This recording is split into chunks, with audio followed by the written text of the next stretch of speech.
Hello, everybody. Good afternoon to you. How are you? Hope you're having a wonderful weekend. You're spending time with family and friends, or maybe just spending some alone time doing stuff for yourself. Self care is very important. Speaking of self care, Shantal did a live and she was taking care of herself in her own special way. Yes. So she did a live, and what kind of self care was she doing? Well, what she usually does. Her idea of self care is eating some food and talking trash about everybody else.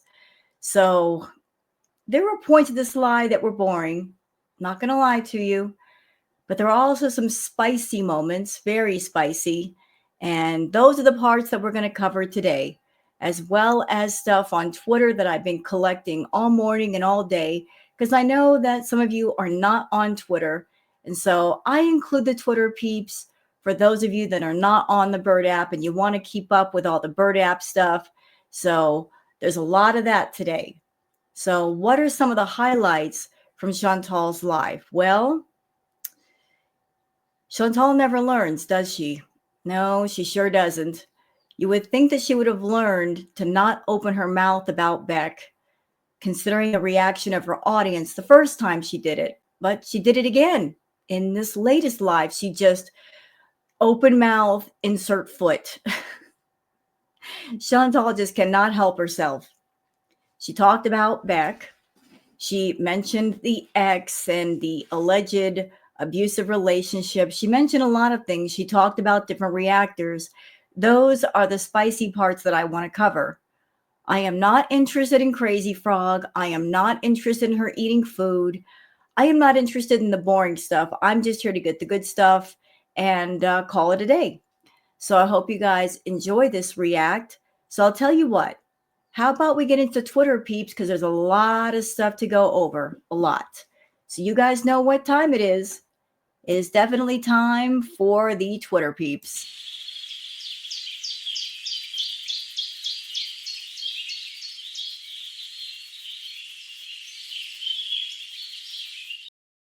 All right, it's time for that section in the React that we go over all of the Twitter stuff. So let me just bring up my Twitter so you guys can see what I can see. All right. So for those of you that happen to be on the Bird app and you would like to follow me there, there's my handle, Wild Girl Sarah. Let's start here with a tweet courtesy of Florida Salt and Sass saying, "Ma'am, you called CPS on a mom's friend because you were angry she didn't agree with you and called you out. Your new members may not know that, but the ones who have been around remember." Yes, I remember that. I remember her doing that and talking about it. As a matter of fact, thank goodness for all the wonderful people on Twitter. That clip was posted on Twitter and that will be included in the feed. So what is this in reference to? Well, in the new live, which I'm about to react to, Shantal talks about how awful it is that people call CPS, and yet she did it herself just to be spiteful. And this is part of the recap of the live courtesy of DX, also on Twitter. Part of the recap here is she's roasting people for their appearance and chastising people for calling CPS on perfectly healthy families. Again, something she's guilty of, and I will show proof in the Twitter feed. So stay tuned for that. Tofu says, "You're lying. He never hurt you. He was mean to you. Huge difference." Let's watch the clip together. Sam's Bar Lounge. Yeah, it happened to Dee, but exactly what he did, I said happened to me too. Saying that something happened to you is not the same as it actually happening to you. You get on YouTube and you tell a story, but we know how you are. Rule number one, Shantal lies. Shantal always lies. Just because she's making up a story and telling a story in front of an audience doesn't mean it's from an actual real life experience. Talking about a real life experience is relating what happened. But if nothing happened, you're just making up a doggone story. That's all it is. So, like, you know what I mean? Like, anyways. And for those who are curious about what is Sam's Bar Lounge, for those who don't know, Sam's Bar Lounge was a YouTube channel that popped up a while ago, and it's gone quiet for a very long time. But there were videos of her ex-lover, Dr. Feelgood dealer, hurting Dee Dee. There are many videos posted on that channel of him looking like he was hurting Dee Dee. But none of those videos featured him hurting Shantal. It was him hurting somebody else. Speaking of which, something interesting about that. Something very curious. Shantal claims to be a victim of DV. Do I believe it? Absolutely not. For several reasons. One of which is in one of her spiteful moments, she actually showed one of the Sam's Bar Lounge videos on her channel. Imagine that. A supposed victim showing the hurt of another victim and being spiteful about it. That's something that a real victim would never do, ever. So I have no doubt that Shantal and Nader, verbally, they went back and forth. No question in my mind that that happened.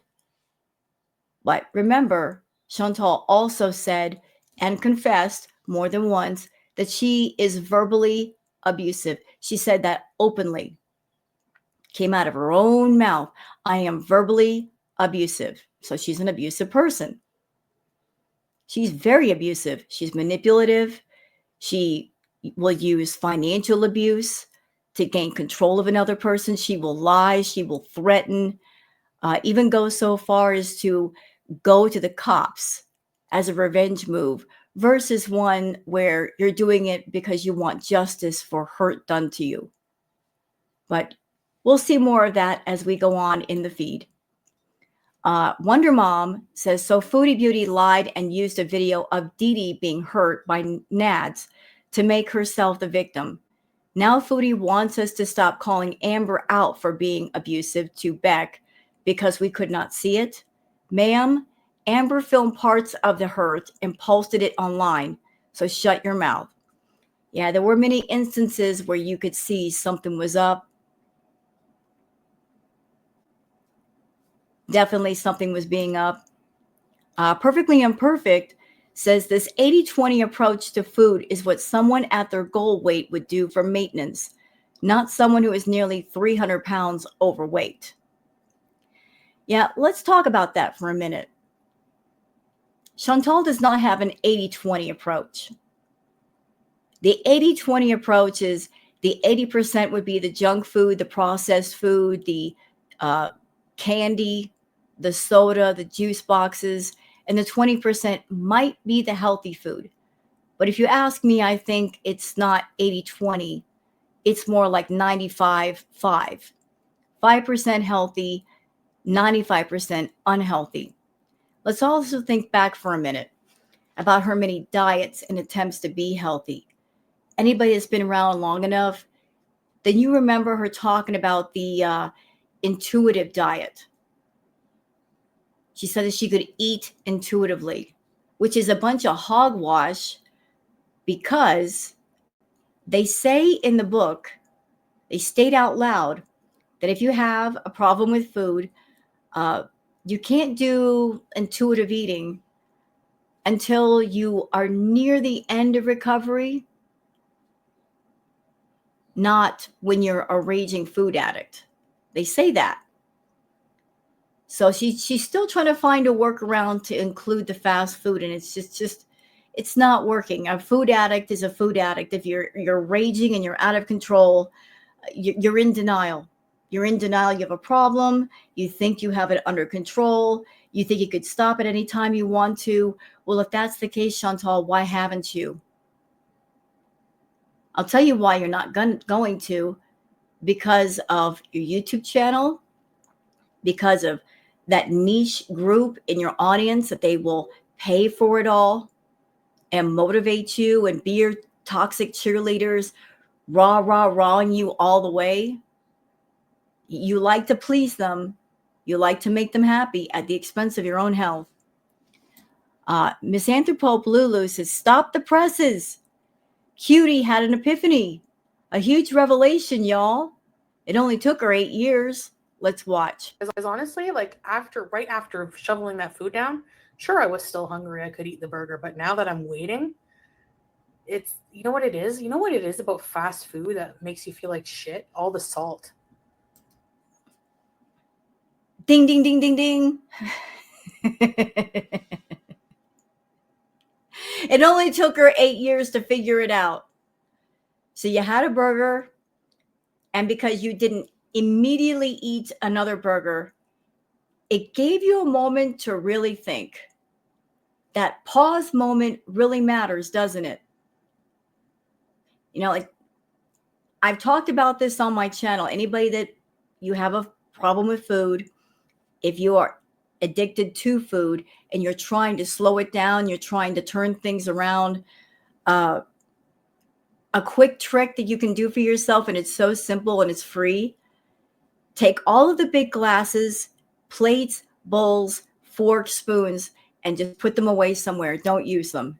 Use only small plates, small bowls, small glasses, because you can only put so much in them. The bigger the container, the more you're going to put in it. And by design, you're going to overconsume. But if you have a small plate or a small bowl, you're only going to be able to put so much on it. And then after you eat whatever is on it, it will give you that pause moment to say, do I really want more? Do I really need more? If the answer is no, you can stop. But if you have a huge plate, a huge bowl, huge glass, because it's bigger, you're going to put more on it or in it. So you just have one burger. And in this live, Shantal shows she's got a backup sandwich. She ate a Philly cheesesteak sandwich. She also had cheese fries. So she had that. And she had the backup burger just in case. And because she took a moment and she's like, I'm not going to eat this second burger right away, it gave her a moment to think, do I really need it? The answer is no, you don't need it. One burger and a serving of fries is just fine. You don't need anything else beyond that. You're not going to starve to death. You're not. You don't need all of the food at once. You can space it out, Shantal. It's okay. It's okay for the stomach to be slightly empty or half full. It doesn't have to be overstocked all the time. Okay, something positive from Yog. This duck wants all the smoke. So apparently this duck and this cat are friends. Daffy, why you messing with Sylvester like that? Don't you understand he's got claws and fangs? He will not put up with your nonsense. Why you messing with him like that? You got your feathers all ruffled, and now Sylvester the cat is coming after you. You could tell they've done this before. This is not viciousness. The cat's really not trying to hurt the duck. The duck's just being a troll. Duck trolling. Okay, Two-Tailed Caperer says, I'd rather be a death fat than look like 5 miles of rough road and the Crypt Keeper. Well, congratulations, Shantal. You got your wish. You look like all 3. Perfectly Imperfect says, Foodie Beauty raging and creating drama. Let's watch. A bunch of them have that voice. What the hell? I saw this on, I think it was a Lolcow Live clip. There was this woman that came on. She was like, yeah, I think that you guys should, I'd like to come on and talk about the gore world death fats. Like, ma'am, I'd rather be a death fat than look like 5 miles of rough road and sound like the friggin' Crypt Keeper. Thank you very much. No offense, but where do these people come off hating on fat people just because they're fat? Please, give me a break. Well, it's true. What happened to No Drama 2025? In this one live, you reveal so much. You're paying attention to the drama going on with Lolcow Live. You're paying attention to drama everywhere, Shantal. You're saying no drama, and yet you are paying attention to what's going on with other people. You talk about stuff with Amber Lynn. No drama means you're not going to pay attention to drama. You're not going to create it. But if it's somewhere else, you are not paying attention to it. But you just keep sticking your nose in everybody else's business. She didn't look too healthy herself. I'm just saying. They have issues with fat people like it's demented. Get a friggin' mirror. That's a bit fast. We're going to go past that. We'll probably see it in the live, but it's too fast. I can't understand. Fondue Pondu says, Foodie Beauty, this poop eating person, Salah, has been videoing in that apartment on her lives for 2 years. Why are they refusing to show him on camera with her in that apartment? I wonder why. Could it be because he's not supposed to be there? Or maybe he just doesn't want to show his face around Foodie because he's ashamed to be with her. I have questions. This happily married couple. Denise for all says, so you and your husband were enjoying the night together? Was that in between all the rage community posts asking for a friend? Yeah, last night Shantal was going hog wild doing ragey community posts. So picture it, please. They're supposed to be spending the night together relaxing. And while you're relaxing with your husband, your little Twitter fingers are going wild. Like you are just texting on your phone. Not the thing that I would be doing with personal time with my husband. Personal time with husband is personal time with husband. Your focus is on your mate. But I guess you do things differently over there, Shantal. Florida Salt and Sass says, PI coming in with receipts. Perfectly Imperfect says, not Foodie getting indignant that someone would threaten to call CYS over some internet drama. Roll the receipts. Oh, please do. Let's watch. They threatened to call CPS M60. Can you imagine? They threatened to call CPS M60. Can you imagine? They threatened to call CPS M60. Can you imagine? And that clip is from her current live. The next clip is from a video that she did. This is a while ago. This is back in the BB days. Let's watch. So in an email, I said to her, you're going to threaten me. Well, I'm going to call Child Protective Services on you. And you know what? I stand by that because I think. They threatened to call CPS M60. Can you imagine? So in an email, I said to her, you're going to threaten me. Well, I'm going to call Child Protective Services on you. And how evil does a person have to be that over some internet beef, you're going to call Child Protective Services on someone? How petty do you have to be for that? How evil do you have to be that you're going to try to break up a family, have a person's children taken away from them over some internet beef? Like, Shantal is a spiteful person. She doesn't care. She got mad at Nader for being with Didi because Didi was staying with Nader for months at the crack house. And because Shantal couldn't go over there and be with Nader or bother Nader. Didi was pretty much acting as a buffer against Shantal. And the longer that she stayed there, the more frenzied Shantal became. She was literally foaming at the mouth for Didi to go home. So she had an ace up her sleeve. Nader was stupid. He posted online that he was going to go to the cops to get a restraining order on Shantal. It got back around to her. She got mad. She didn't like the idea of being separated away from Nader. So she did a live stream and she goes, oh yeah, well, I'm going to go to the cops and report you. Just because somebody did not want to be around her. She was going to go to the cops and report him. It wasn't about anything physical that happened to her. It was about, I'm going to win this game. I'm going to come out on top. I'm going to punish you for daring to wanting to be away from me. And here's another example. Her calling CPS on a mother with children. I hope you step on all the Legos in life, Shantal. I really do. Even the broken ones. Kelly says, that tells me you have uncontrolled diabetes, but you're doing great, cutie. Let's watch the clip. For some reason, when I eat a fast food meal, I get so thirsty and I get a headache. What does that tell you? Shantal, I can't believe that you have diabetes and you haven't learned yet that a symptom of perhaps high blood pressure and high blood sugar is out of control thirst. I have a friend of mine who told me that, who is diabetic, that when your blood sugar is extremely high, you will be excessively thirsty. And you're always eating sweets, desserts, sodas, cakes, cookies, anything you can get your paws on. You get excessively thirsty because your body is trying to compensate for all this sugar floating around in your bloodstream. It's trying to flush it all out. So to try to flush it all out, it makes you thirsty. To tell you to drink more water. Maybe if you slowed down on the sugar, you wouldn't be so doggone thirsty. But you know that and you don't care.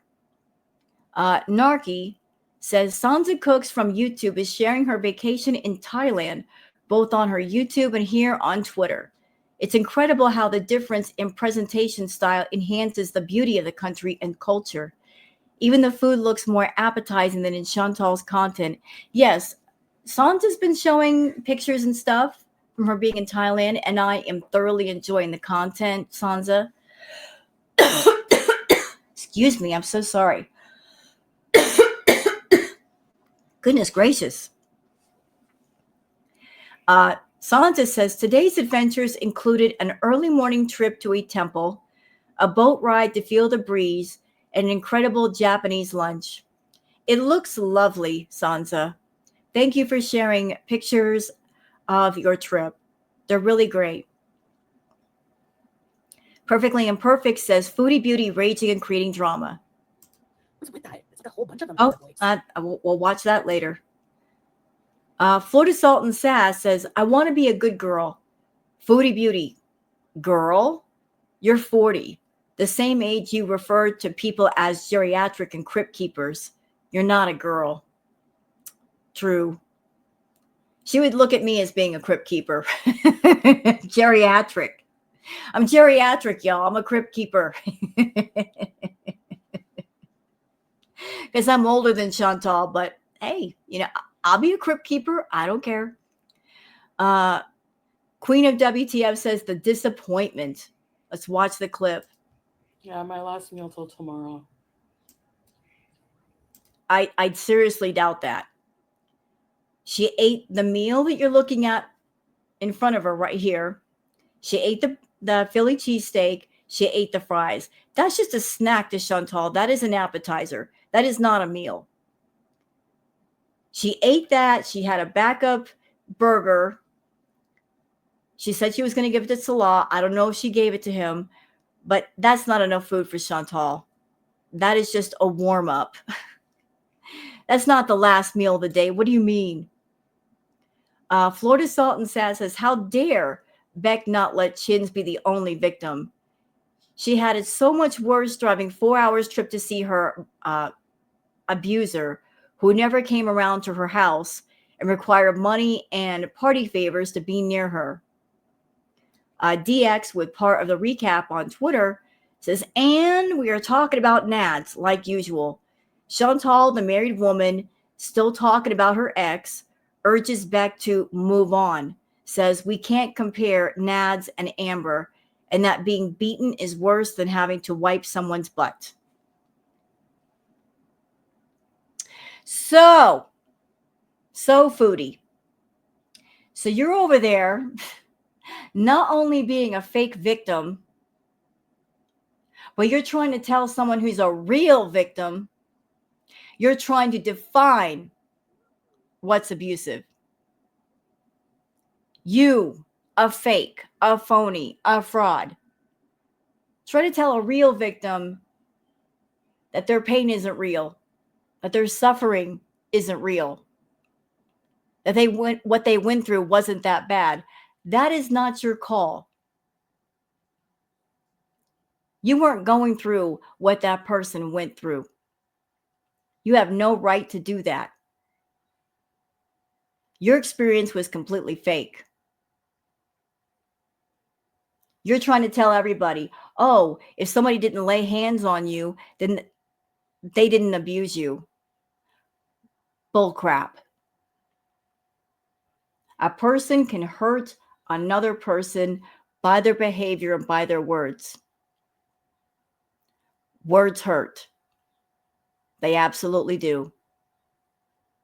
They cause a lot of internal damage that might take years to fix, if at all. It can leave scars that may be permanent. But you have no right to tell Beck what they feel, how much pain they went through. You have no right. How dare you? How dare you, a fake, phony victim, a victim for pay, a victim for the sake of YouTube and super chats, tell a real victim that what they feel doesn't matter. You got nerve. Boy, do you got nerve. Foop Olympic says, the thing about Shantal is that she'll take a stance on something, tell you to F off if you don't agree, only for her to then admit that she doesn't know enough information about it in the first place. Okay, let's watch the clip. And it's a he said, she said situation, right? In a way, like, you know, like I'm not demeaning her experience. But you are. But you are. The previous live stream where you stuck your foot in your mouth, you've never been around Beck. You have no personal, real life experience with Beck. What were the first words out of your mouth, Shantal? You said, I despise Beck. Can't stand her. You don't even know. Excuse me. You don't even know them. You don't know them. You don't know Beck. But even though you don't know them, you can't stand them.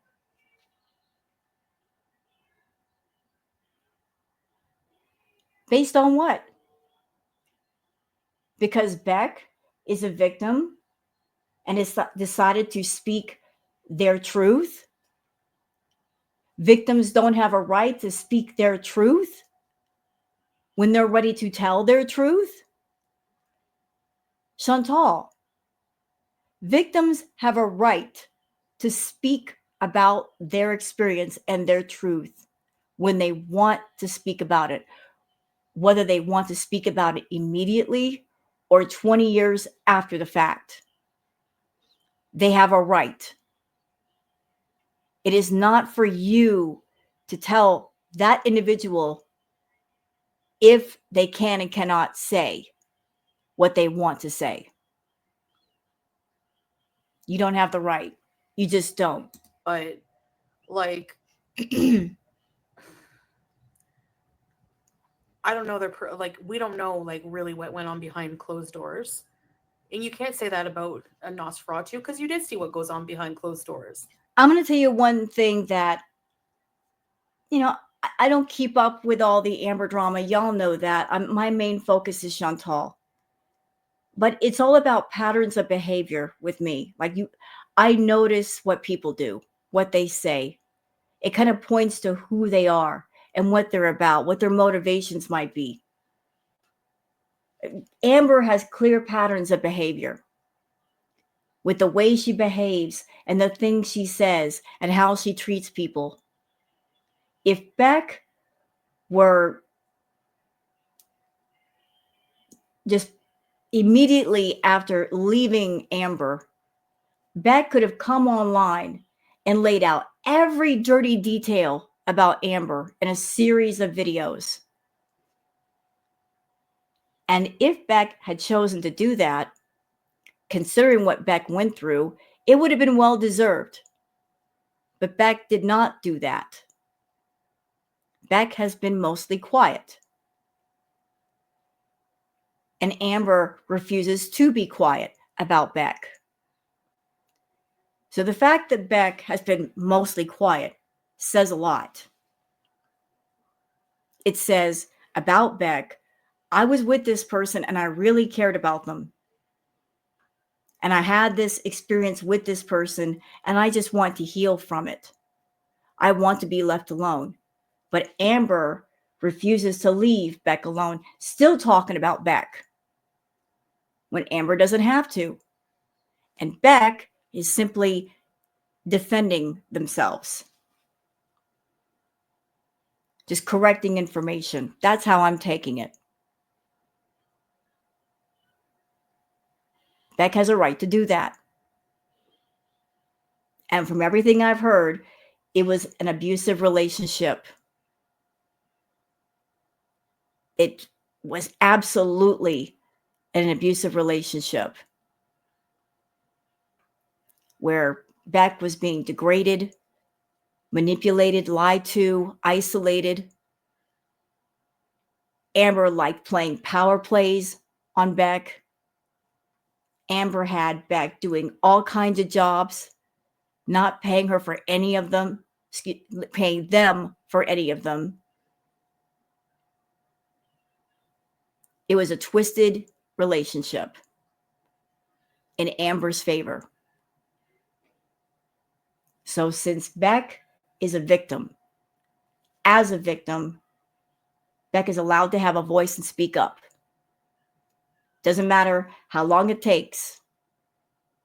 Beck has a right. And Beck should be allowed to use their voice. With that video, very similar situation, pattern of behavior. So, I mean, you know, like, it's just like. And it doesn't surprise me that Shantal, as an abusive predator, taking up for Amber, another abusive predator. Both of our girls, exactly the same methods, same behaviors, same patterns in both of them. They're a lot alike in who they are, how they live, how they treat people. Of course, Chantal's going to take up for Amber because what Amber does is also in her. Of course, Chantal is going to have a problem with a real victim coming forward and using their voice, condemning them. Of course she is. She's going to condemn someone for speaking their real truth when all along she's been putting out a fake truth for the sake of making money. If you ask me, I think she's having a lot to say about Beck because she's jealous of the attention and the sympathy and the empathy and the compassion from Girl World that people are giving to Beck. Because they are a real victim. I don't know what she was whining about having to wipe ass or something. I don't know, like, whatever. And she doesn't think that's a big deal. Oh, all they had to do was wipe their butt. I don't know what they're complaining about. It's abusive. It's manipulative. It's degrading. Especially if the person in question could do that thing themselves. Amber could easily wipe her own butt. She did it after Beck was gone. But the entire time that Beck was with Amber, Amber had her wipe her butt when she didn't have to. That's evil. That is so evil to make somebody do that. You're degrading someone when you're doing it for that reason. It's not about, I need you to do it because I can't. No, I'm making you do it because I can make you. It speaks of an evil heart. That degrading somebody, it hurts them.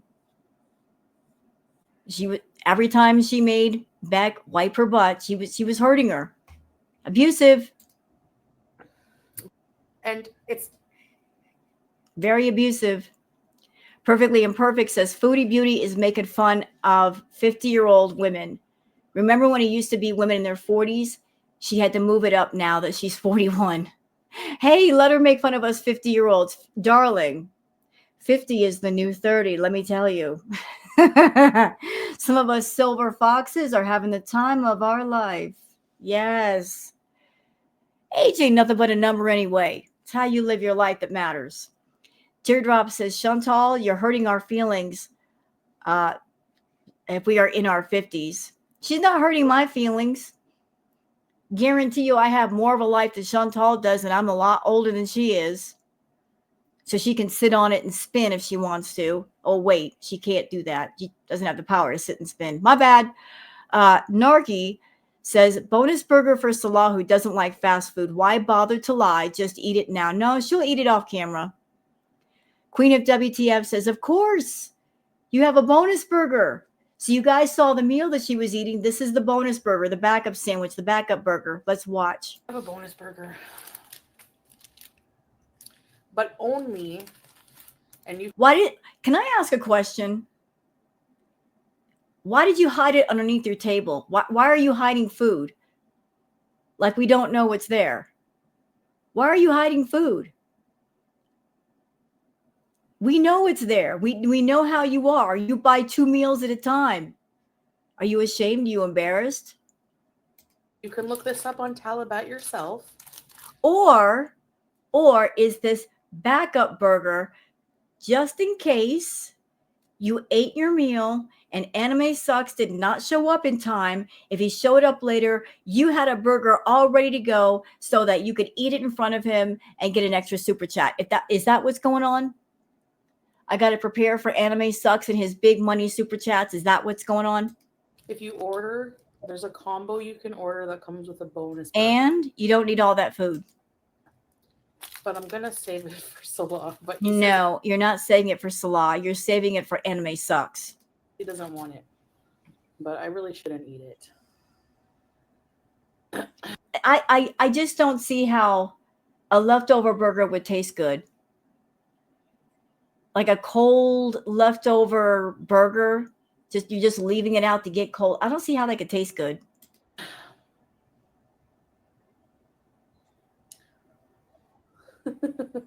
It's a bonus cheeseburger. That was for one of her feedies, just in case one of her feedies showed up. Beautiful. Shantal, if you're not going to eat the burger, this is what you do. You take the burger and you put it in the fridge. But you keep touching it. Yeah, keep touching it. I got to touch it. I got to feel it in my hands. I got to have it next to me. You're very food aggressive. You got to own all the food. You got to eat all the food. Take the burger, put it in the fridge so it won't go bad. It's just a cheeseburger. Like out of sight, out of mind. As long as it's in the line of sight, she's going to think about it. She's going to smell it. She's going to want to eat it. Don't know. Do I want to eat it? Yes. Right. So if you want to eat it, and if you're really trying to resist the urge, get it away from you. You don't have it right next to your hand.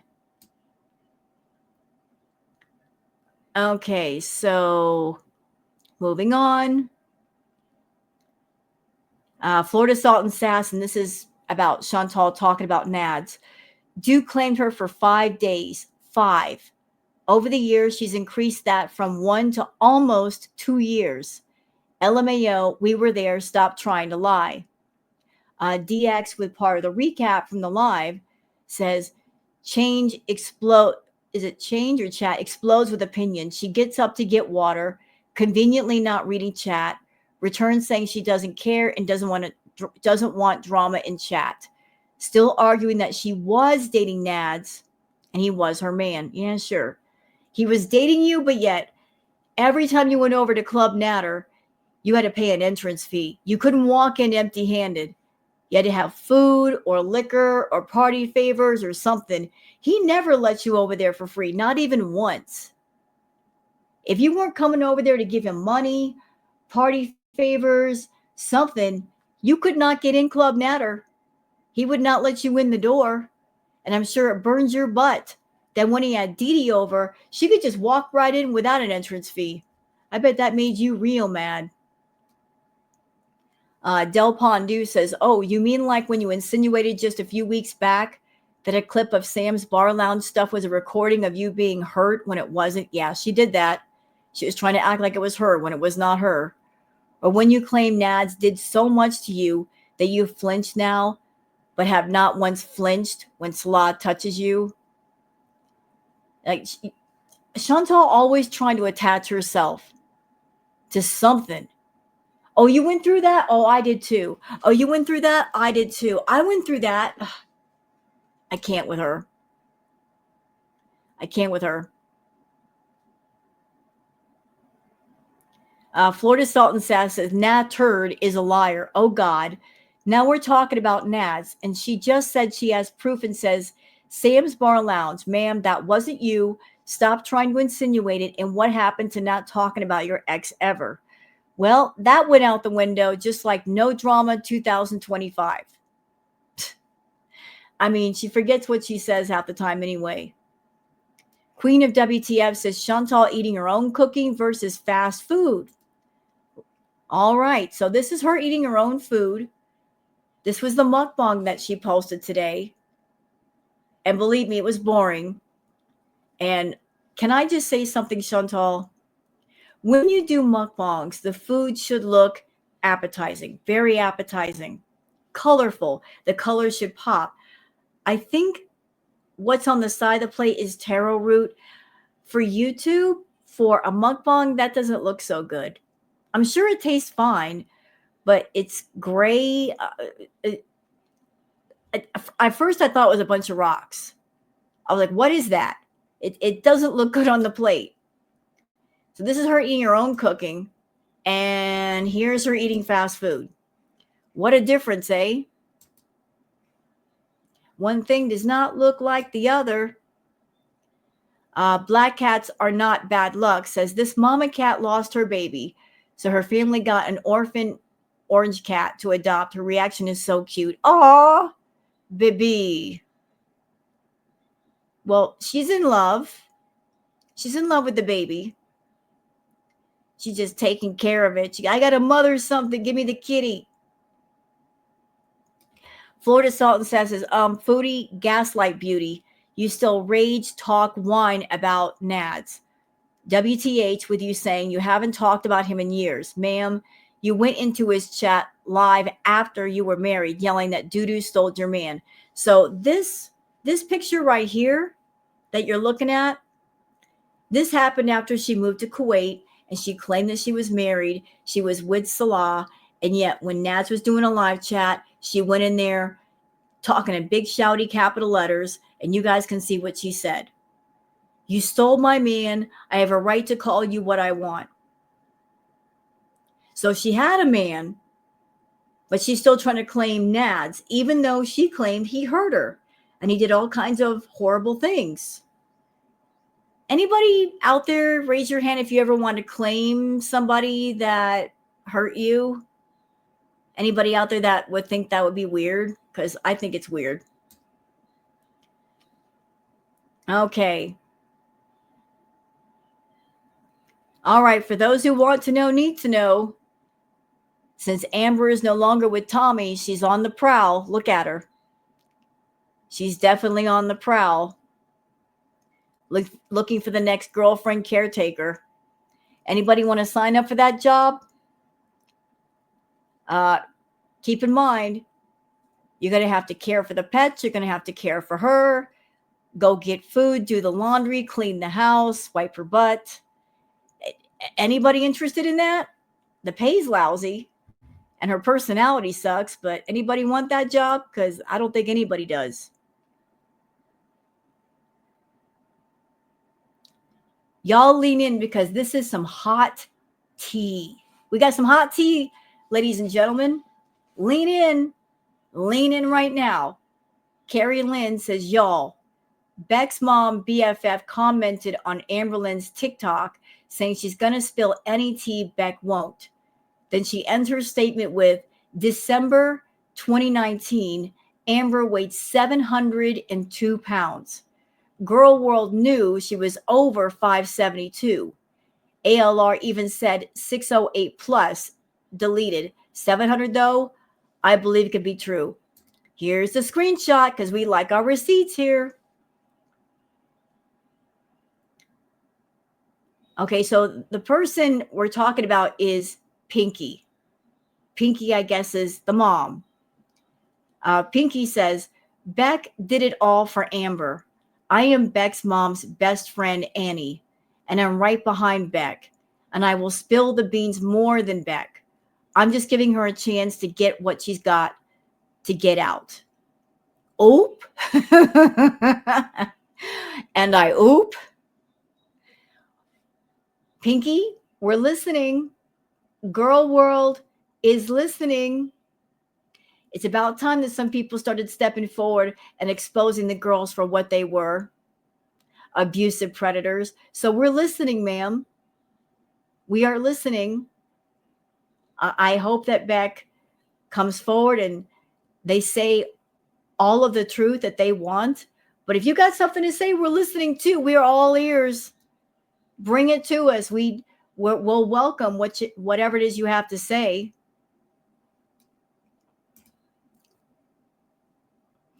Pinky goes on to say, because Beck is a very nice person, but I will tell you this, December 2019, Amber weighed 702 pounds. Good Lord.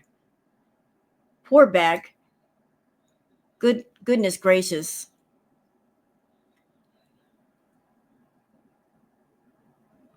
All right, moving on.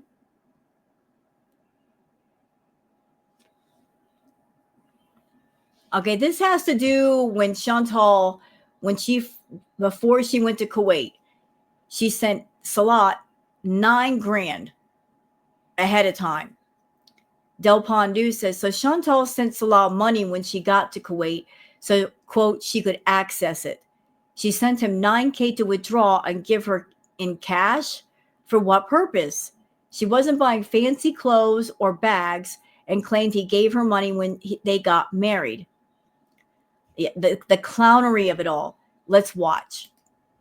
Okay. Oh, I think I know what you're talking about. Actually, bank transfer. It wasn't a bank transfer, and it wasn't 9,000 to transfer to him. It was I needed access. I wanted access to my money, and I was like trying to figure out how to.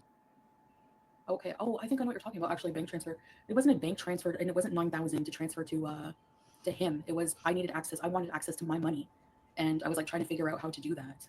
And like, yeah, I think we asked him like the best way to go about it. Like whenever they were friends. So what? Doesn't mean I gave him money. I'm going to say something. This whole thing between Salah and Chantal, it's in the beginning, it gave me mail order bride vibes, except that she went to him. He didn't come to her. She paid for a husband, or at least for someone to act as her husband, but it gave serious mail order bride vibes. She was desperate to play house, even with a guy that didn't care about her. If this man loved you the way that you've always claimed he does, why did you have to pay anything for him, Chantal? Like, what the hell? No, we don't plan to move to Canada. No, of course not. Of course not. Of course you're not going to bring him to Canada. Too much freedom. Can't have that. Maybe down the line. I don't know. I don't plan that far ahead in my life. Are you kidding? You know? Like, her whole plan is to keep him and her in Kuwait as long as possible. She had no intention of helping him get to Canada. It's all about what suits her and what works best for her. Always has, always will. Needing help when you were new there isn't a bad thing. Yeah, like I didn't know, you know what I mean? But like, I don't know. Like, you know, I didn't have to worry about a lot of, like, Salah pays for a lot of things, but like I said, Salah pays for a lot of things. Well, what happened with the $9,000? Like, why did you have to send him your money? If he's a successful businessman with a perfume empire, why did he need your money? Why wasn't he paying for you? Why have you always paid for him? I've got questions. I still want my own money. I make my own money too. Yeah, you make your own money, and then where does it go? Where does it go? Your entire problem, Shantal, is that there's too many expenses.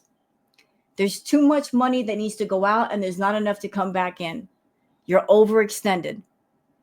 And the longer things go, the worse it gets. Speaking of which, y'all, I have a theory. And remember, this is just a theory. So I think we've all noticed that Salah is around a lot more than what he usually is. Here is just a theory, okay? Not a conspiracy theory, but a theory nevertheless. What if, because Shantal is earning so little, maybe for a while she was paying for him to have his own separate place, but the money's been so bad she can't afford to do that anymore. So that's why he's at the apartment, because she can't afford 2 apartments on her YouTube paycheck. You know what I mean? Mama Beezer raised a beautiful, strong woman. Thank you, Teardrop.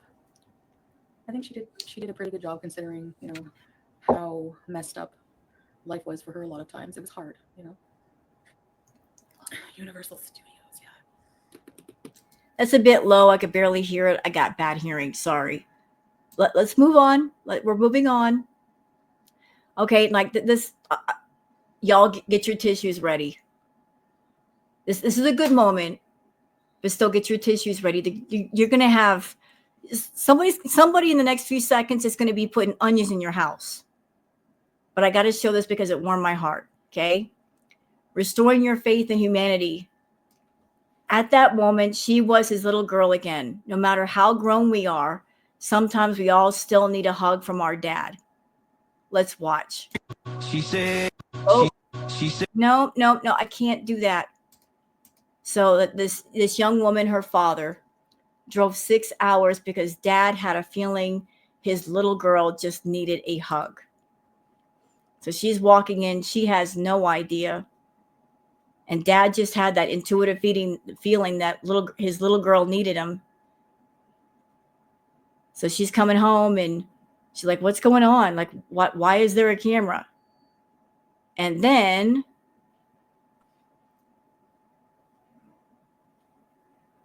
there's dad.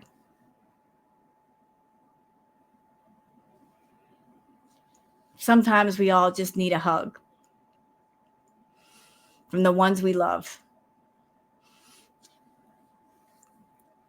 Doggone it, where are those onions? I feel like there's onions in my room right now. I just want to show that with y'all. Don't forget to reach out to the ones you love, y'all. Sometimes they just need a hug. Sometimes they just need to hear a friendly word. Lean Cuisine Enthusiast says, theory, Beck said they brushed Amberlynn Reed's hair because it would get matted. ALR wore a bonnet for a quote-unquote shower. I think she's wearing a bonnet, probably a lot, because she's not taking care of her hair and doesn't want it to get matted, and she doesn't want anyone to brush it. Well, that could be a possibility. That could be a definite possibility. Florida Salt and Sass says, so, talking about Salah, he was a purchased husband, a mail-order spouse, except you came to him, Foodie Beauty. Anyone can have a spouse for the right price. Stop asking people where their man is or mocking those without. They're just smarter with their money than you are. This tweet from DX, which was dated July 20th, 2024, from a previous live, DX says, Shantal finally admits to sending him $9,000. She says that she did ask Allah to transfer the $9K for her when arriving in Kuwait. Instead of acknowledging that she was just caught lying, she demands to know, so what? So paying for her man, paying for love. Got to have that fake love around.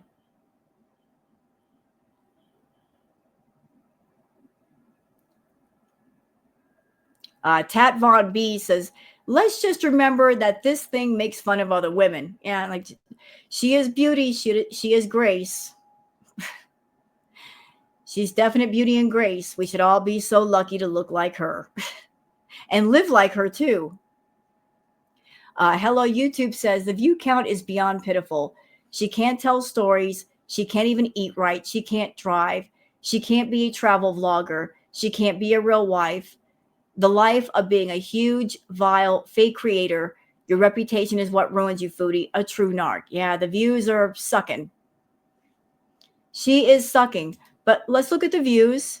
Okay, so the newest mukbang, 5K views. Cheesy chicken, 6.4. Breakfast mukbang, 6.2, 5.5 for Fasolia. For a 100K channel, that's bad. That's real bad.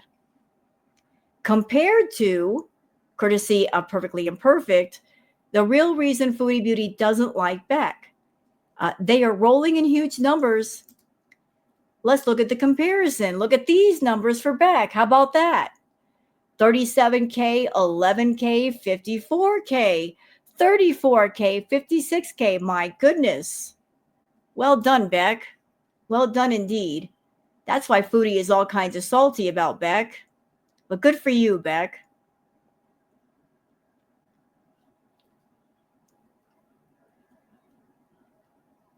All right, T says, every time when I wanted to go easy on Foodie, I remember this.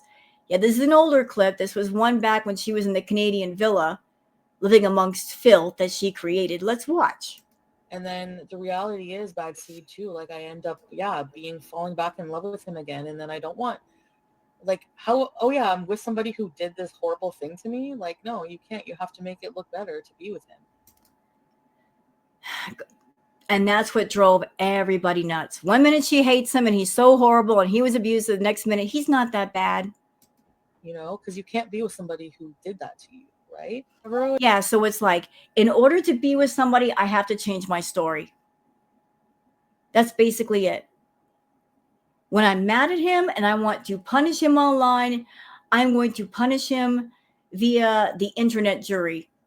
I'm going to paint the darkest, most disturbing picture of this man. I'm going to make everybody hate him.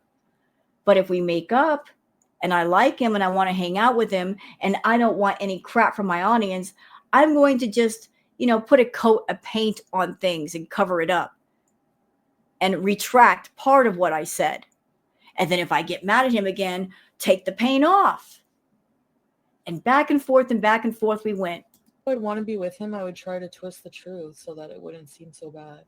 Oh, did y'all hear that? I'm going to boost that volume up. Lean in for that. For anybody who's a beezer that might come over here and you're doing it because, you're getting different perspective, I invite you to get different perspective, to learn things from different angles. It's always healthy to do that, from see things from different sides. Please pay attention to what she says next. I'm boosting up that volume so that you can hear. Let me show you how manipulative Shantal is. I'm going to back it up. I would want to be with him. I would try to twist the truth so that it wouldn't seem so bad. You bring up essay and all these people relate their experiences to you, and then you turn around and invalidate everything that happens. You suck. Well, Misha, you suck too. You're a you cannot speak on the situation. You have no idea, okay? So I don't owe anything to any SA victims. This is my personal situation. So go yourself, Misha. I'm actually tired of your two-faced. You're wrong. You owe everybody that you got in front of, that you lied to, all the people in your audience, all the people in Girl World, all the people of the internet heard you talk about your fake crap. You owe all victims of DV and SA a big apology for being a fraud. Because those that have lived through those things, that have the real, actual, permanent scars and experiences and memories they can't get rid of, by you coming on and being a phony and a fraud, it's a slap in the face to real victims who are now survivors. Or maybe those who are still victims, still going through it, still trying to get on the other side of things. You came onto YouTube exploiting the topics without actually go into the experiences. Not that I would want you to. I wouldn't wish that on anybody. It's horrible. But just making up a horrible story for the sake of an art, for making money. And you made a lot of money back in the day, Shantal. We're talking into the several thousand telling your fake, phony stories, triggering people, opening up other people's scars, hoping that money will come flowing out of them. You big old fake. Anyway, you're a two-faced liar. I owe something to SA victims? Like, this is Yeah, an apology. my personal journey. You suck.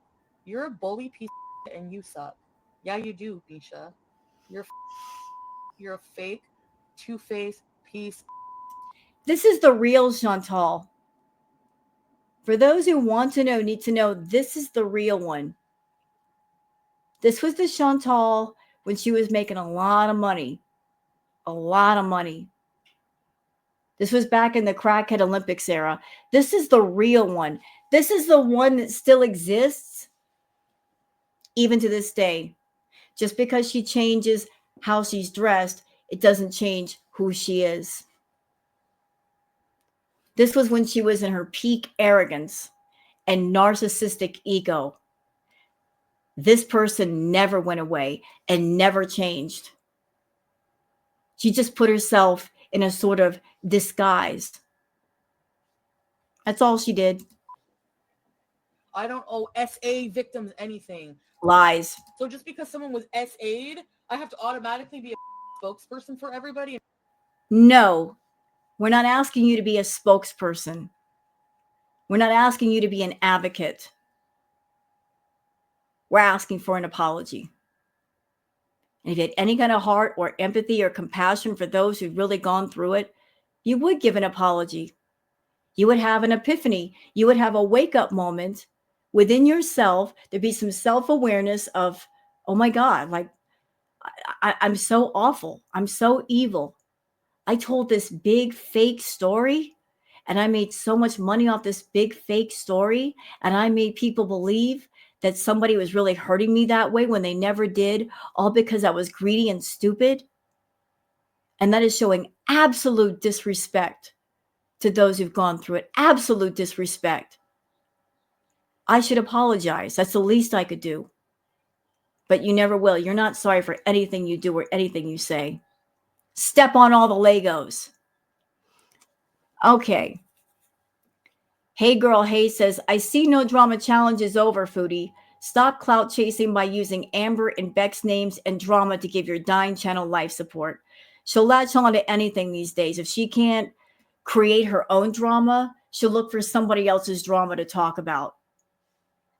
That's how she operates anymore.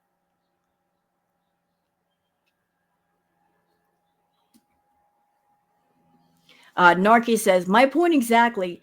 Shantal is so jealous of everyone else getting way more views than her. She can lie and say she's okay with her boring channel and 7K views, but deep down she wants the attention and needs the money. Only one thing that can do that. Go home. Yeah, go home. Just go home. It's time this whole Kuwait arc came to a close anyway. It's boring. It makes no sense. Having Salah around makes no sense. It's time to cut the cord. It really is. It's time. I don't see the sense of hanging on to it.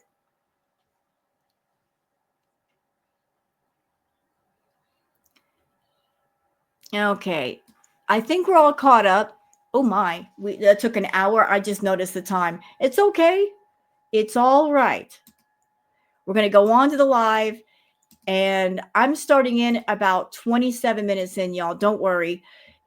In that 27 minutes, you didn't miss anything. And the things you are missing, you don't want to see. She just ate a meal and she's just saying hello to everybody. Right about now is when things start to really cook. So we're getting into the cooking parts. We're not interested in the blah parts. So y'all ready? Let's do this. Hope you enjoy. Come to look at eat that burger.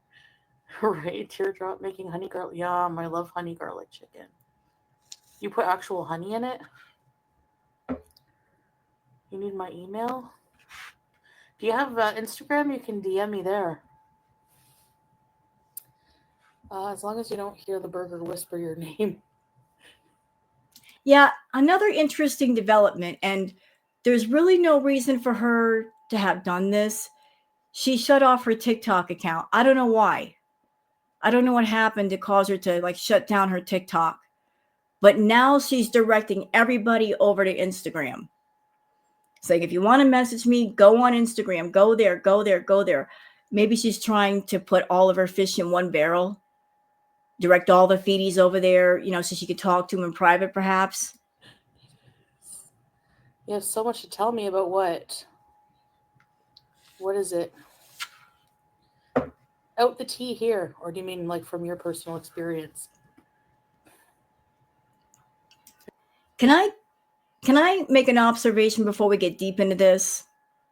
So I was multitasking when this live was going on, because I sometimes do that. I'll put different things together, you know, and watching Shantal is not the most interesting thing in the world. You get bored easily. And when you get bored, your mind will wander. So I've got two monitors.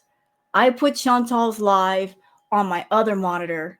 And on the first monitor, I was playing Stardew Valley. Don't judge me. I like playing Stardew Valley. It's very relaxing.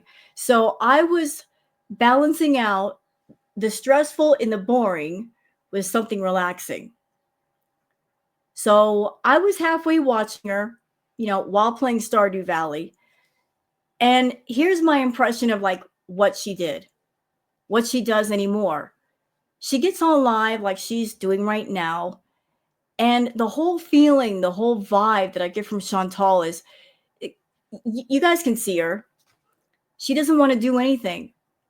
She just wants to turn on a live and just sit and wait for people to throw money at her. She's waiting for people like Anime Sucks and Light by Ron to come into the room and throw super chats at her. Is she not putting off that vibe right now? Like, I'm not going to do anything. I'm not going to give people a reason to give me money. I'm just going to sit here and wait for it. I'm going to make boring chit chat until the big money guys show up. The feeling that I got was she was waiting for the big money tippers to show up, just being ultimately lazy. She could have gotten up and done something, and maybe other people who are not the big money tippers would have given her a lot more, but she's just lazy, waiting on her whales to show up and like throw her some money. And the funny thing is that Anime Sucks did not show up until after she ate her meal. Hence the reason why I think she bought the backup burger just in case he did show up. So if you wanted some personal time with Shantal, she had a meal all ready to go so that she could get some bonus money out of him off camera. It's a test of willpower. Like, look at her. She's just sitting there, you know, like she's got her head down, like she's ready to take a nap. Shantal, be 100% present for your audience. If you don't have the energy, don't do a live. If you do a live, be ready to be absolutely present. Have some energy about yourself. Look ready to talk. Have a cup of coffee if you need it to keep yourself awake. But the vibe that I'm getting from you is, I'm not doing anything. I'm just waiting for the money guys to show up, just to throw money at me. Ugh.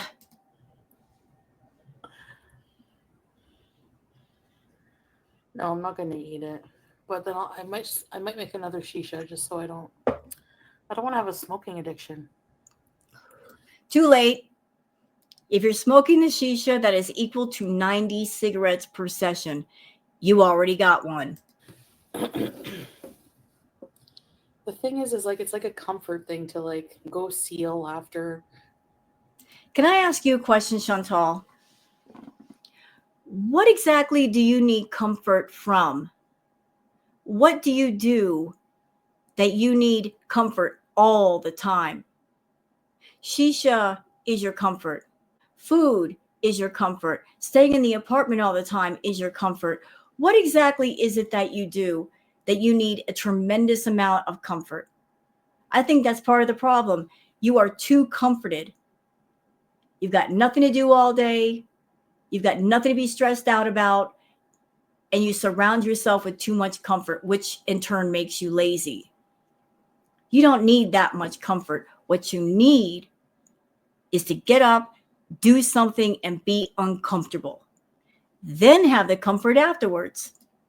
Get cozy with the fan and like my fluffy pillows and soft mattress. Cozy. Thanks, Terry. And then have my snacks all around me. Like, you know Homer Simpson when he sat on the couch and he had Oh boy, so that's her idea of comfort. Getting on the couch and be surrounded by snack foods. Yeah, that sounds healthy. all his snacks around. I have my cat ceiling beside me, my snacks, shisha. It's my time. I gotta change my habit. Habits. You got several bad habits. Several bad habits. You got to change them all. You know? Salah comes in the room sometimes and he's like, oh my god, the two of you look identical ceiling. Baby! I knew it. You're never far away from mom. No, you love mom. I know you love mom. I do. Sorry, I love my cat. You don't want to get the reaction channel husky voice from smoking too much. What's with that? It's like a whole bunch of them have that voice. What in the hell? I saw this on... Here we go. She's about to talk about different channels, which she doesn't have to. I think it was a Lolcow Live clip. There was this woman that came on. She was like, yeah, I think that you guys should, I'd like to come on and talk about the gore world death fats. Like, ma'am, I'd rather be a death fat than look like 5 miles of rough road and sound like the friggin' crypt keeper. Thank you very much. No offense, but where do these people come off hating on fat people just because they're fat? Please. That is your fallback. That is your shield. That is your default. Oh, they hate on me because I'm fat. You know that's not true. You know that's not why we talk about you. It's not about your size, Shantal, because your size is for you to deal with or not deal with. It's not about the size of your body. It's about your personality. It's about the things you do. It's about the things you say. You are problematic. And you enjoy being problematic because you just won't stop. Now, if I saw all the reactors and all they talked about throughout their videos was your weight, I would agree with you that you're being picked on, you're being bullied, but that is not the truth. I talk about you. Do you think I sit here for 2 hours or 3 per react and talk about your weight? Do you hear me sitting there making fat jokes about your size? No, ma'am. There's a lot more to talk about than that. The weight is at the very bottom of the list. There's a bunch of stuff on top. It's not about your size. You claim it's about your size so you can paint yourself the victim and make your beezers believe, oh, they're just picking on me because I'm a woman of a bigger size. No. We would still have the same things to say about you if you weighed 100 pounds or 150 pounds or 120. You're a horrible person no matter what the poundage is on your body. Please, give me a break. Well, it's true. She didn't look too healthy herself. I'm just saying. They have issues with fat people like it's demented. Get a friggin' mirror. Right? Or am I wrong? Anyway. It's weird to me that 50, 60-year-old women, or in their late... She's probably in her 40s, but looks 50 because she... Hi, 54 over here. Chain smokes. That they just hate on the same... That's what Gore World is. Insecure, stage 5 emphysema, weirdo 50-year-old women, dusty old women who hate on the same fat women over and over. You know what? Let's call things by their right names. You and Amberlyn Reed, for real. The two of you design your content specifically so Girl World will talk about you.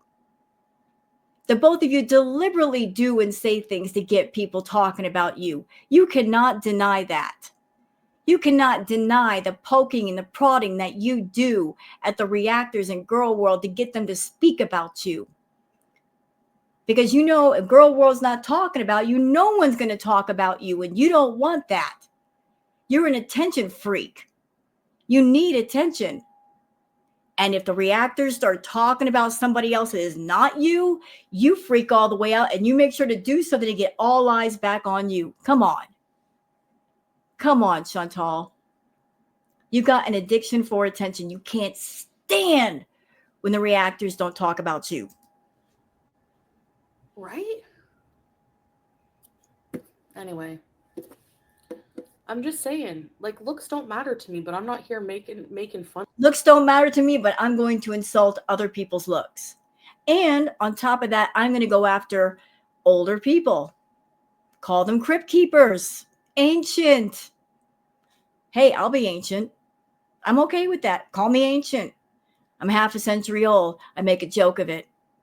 I am younger than 8-tracks, but I'm older than cassettes. How about that? Hey, I made it funny. Funny's good. Let's keep going with this. Fun of people online for, like, you know, like, if you give it to me, I give it back sometimes. Yeah, sure.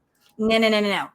You give it out, but you can't take it. You get butthurt real easy. Delicate little snowflake. Because I'm sorry, but I have to point out, like, are you kidding? Like, it's so hard for me not to. It's so hard when you have someone like that making fun of your looks over and over, and like you have to hold it in like a big crap, and you can't say anything because you don't want to be like that. It's so hard because you just want to be like, well, look at you. You know what I mean? Oh, and then when you do say, well, look at you, ma'am, you look like a crypt keeper. Actually, can I just say this? The whole, you look like a crypt keeper, it doesn't burn the way you think it does, Shantal. That is so lame. I give that a thumbs down. Is that the best you got? Oh, they look like a crypt keeper. Okay. Try a little harder next time. Turn around, clip it, and say, what a bitch, right? Teardrop, you don't look. I'm talking about the crypt keeper one. Ooh, look at her like backtracking now. Because Teardrop, her main mod in there, says, Shantal, you're hurting our feelings. Some of us are in our 50s. And now there's Shantal backpedaling. Oh, I didn't mean you. I meant everybody else. You're excluded.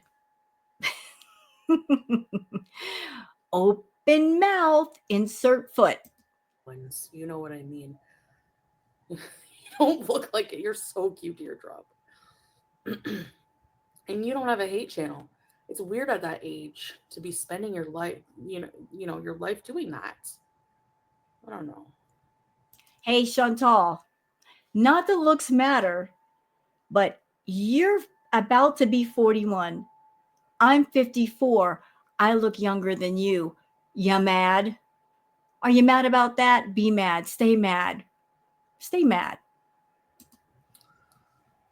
I don't know. It was this woman on panel. She had like, she looked like an embalmed corpse and was like, let's talk about the dead fats. And she had a weird voice like that.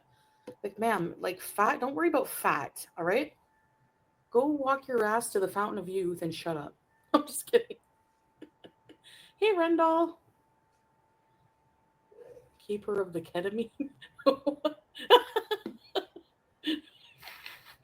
Anyways. She really enjoys this. She loves going after people. She loves being nasty. It makes her so happy. Bless her heart. She's just so bad at it, though. Tree Lady and Jason. Sounds like that's another one. Yes, Kamikaze. I saw people reacting to that kick person. Same one. She sits there like this. Got an impression for you. For free this time. But they're not always gonna be. What happened to I don't make fun of people's looks? I guess we're gonna. Okay, because just wait a minute.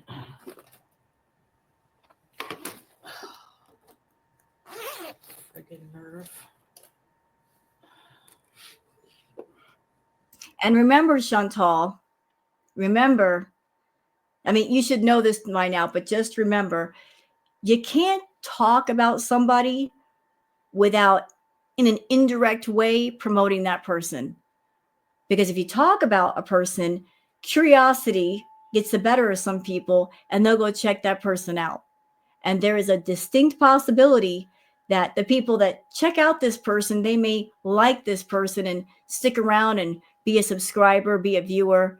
So you're kind of promoting their channel by hating on them this way.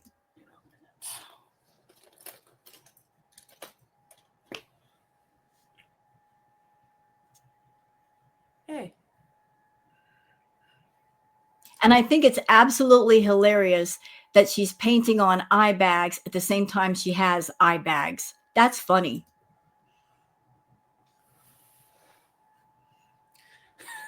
She sits there like this.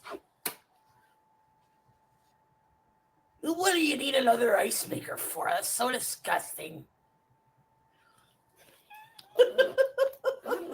Like eye bag inception. Drawn eye bags underneath actual eye bags. And Shantal, when I see you with the lines on the face, you know what? I'm getting a flashback of something that happened to you when you were in the car and you had the sunglasses on and there were the deep indentations on your cheeks from the sunglasses. I keep remembering that.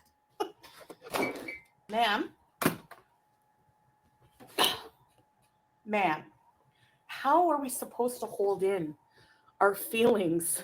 How does she do it? This Alexandra Rodriguez. Oh my, don't talk about somebody unless you can pronounce her name. Who gets made fun of on the daily by this woman. How? Her and Amber Lynn are better than me. 100%. Hey, Jenny. You know, Shantal, if you spent less time being nosy and sticking your bulbous nose in everybody else's backyards and sniffing their grass and wandering through their territory, and you spent more time on your channel doing great content for your viewers and your VIBs, which deserve it because, you know, they're the ones keeping you afloat, you might actually do better. But you've got your nose everywhere other than where it's supposed to be.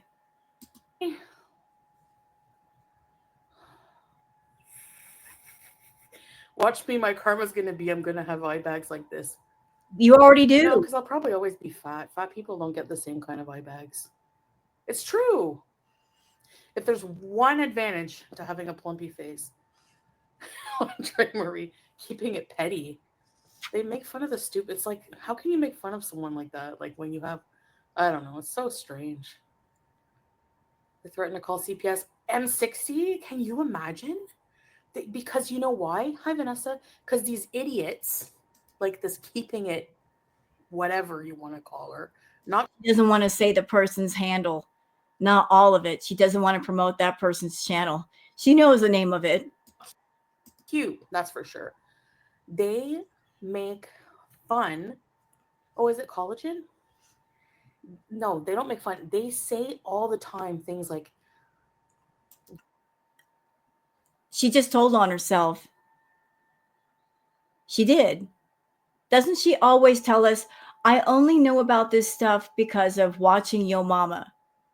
But she's telling on herself right here. She's saying, they say all the time and they talk about this person all the time. So you watch other channels. You don't go directly to Yo Mama and watch through him and only him. You're talking about other people that he doesn't talk about. Keep telling on yourself. I love that about you. Why did she get him that toy? Oh, of course she's doing this while her kid's sleeping. What a horrible mother. Excuse me, ma'am.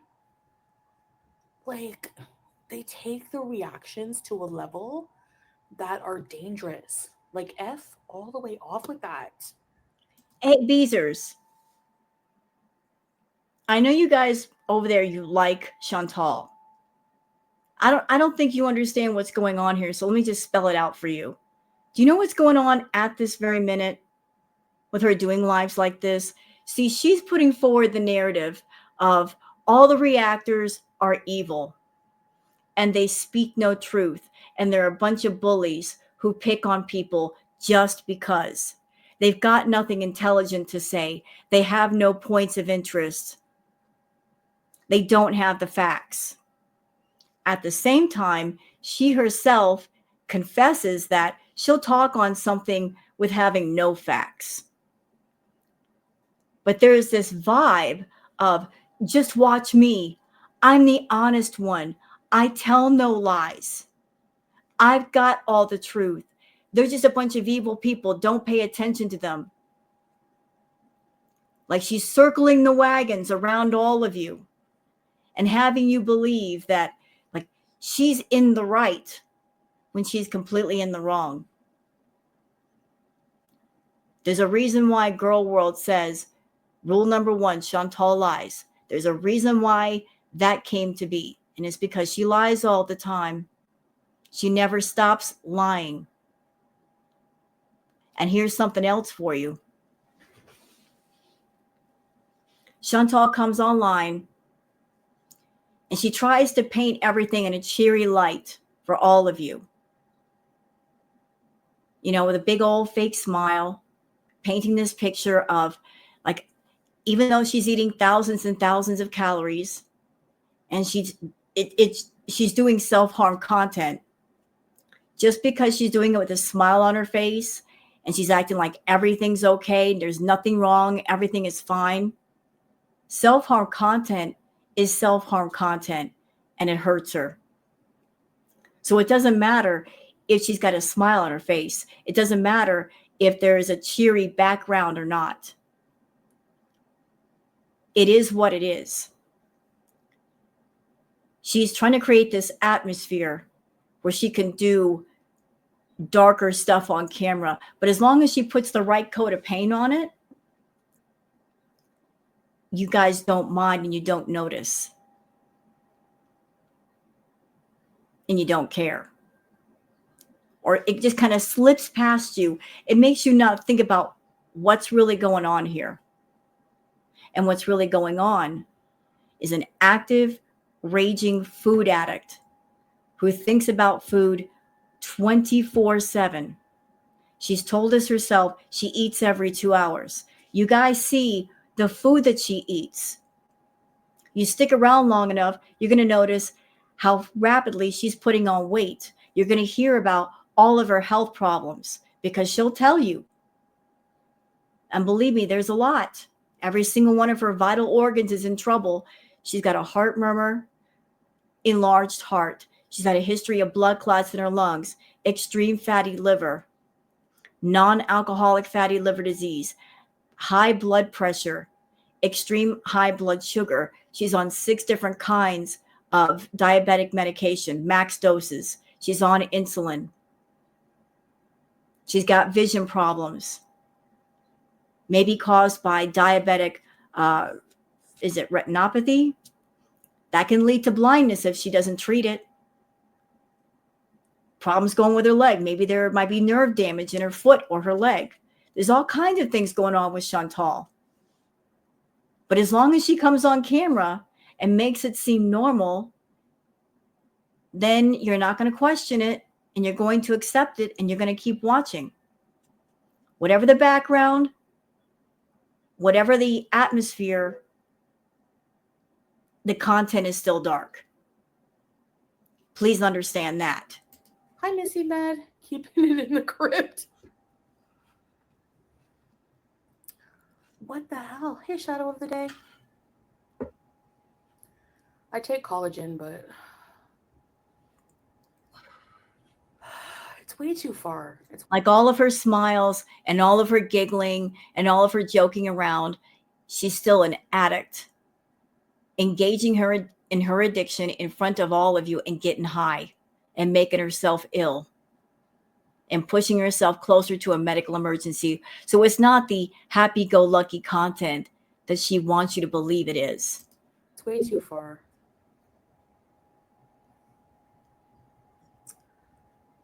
No, months.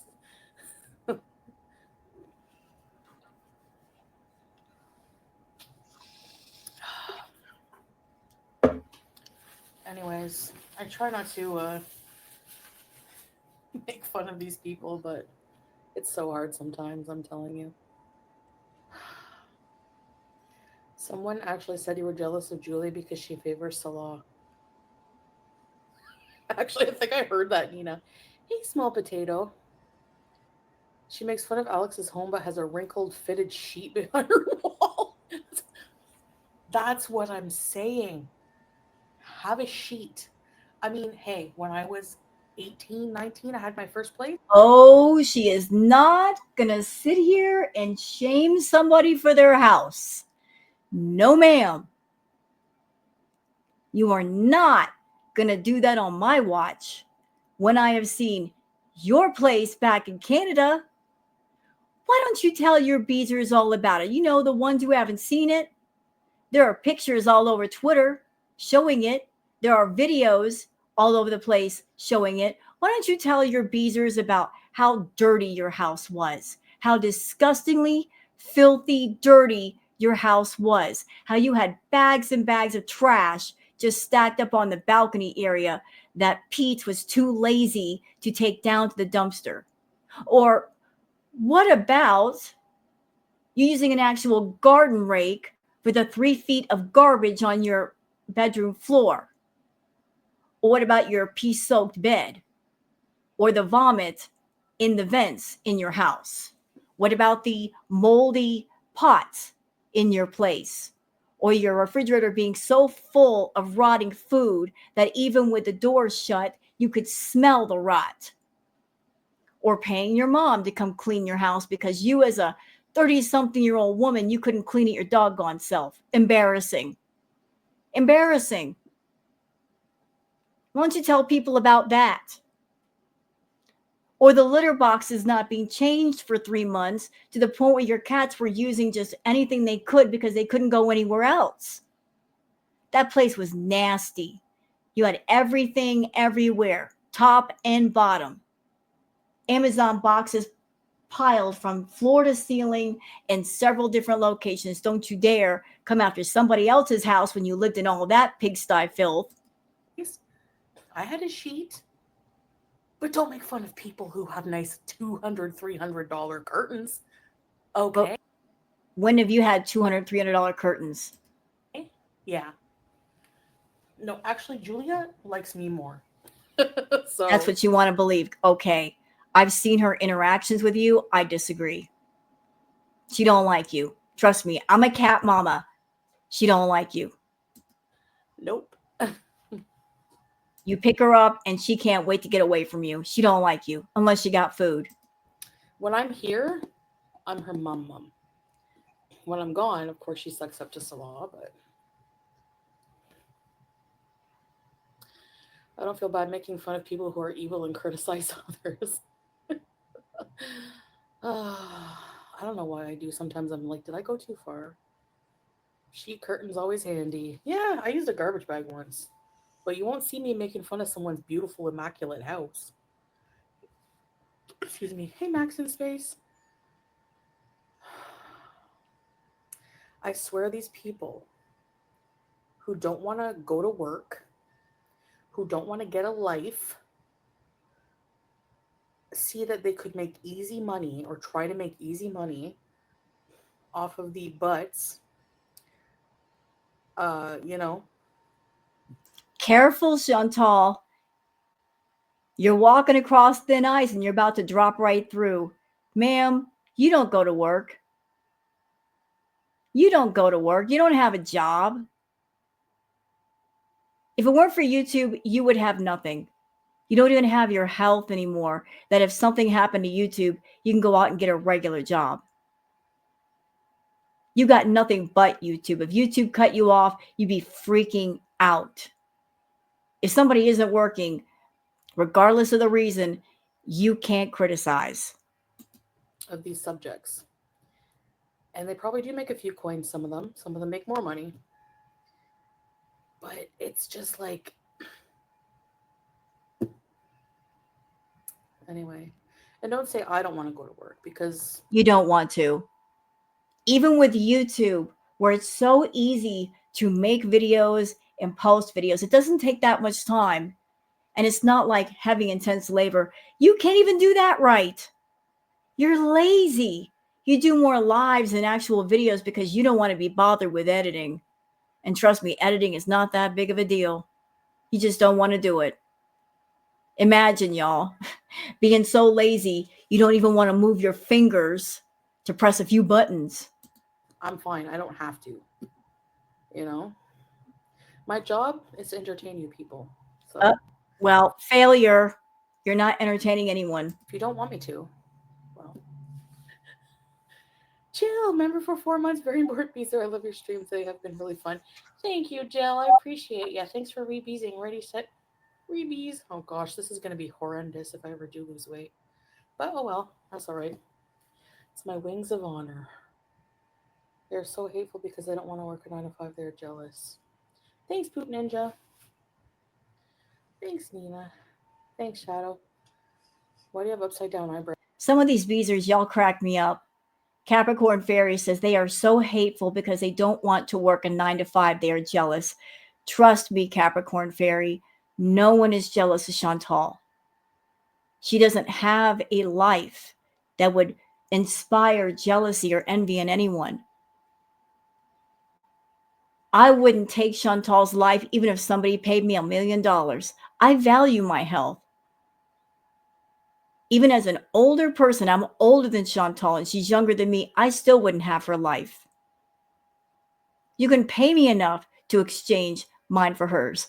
She'd be getting the better deal. I'd be the one worse off. No one is jealous of this woman. No one is jealous of somebody who is very, very unhealthy, crap ton of health problems, miserable, lonely, evil. Nobody envies that. No, these are eye bags. Now I feel bad for. I'm just like trying to imitate someone.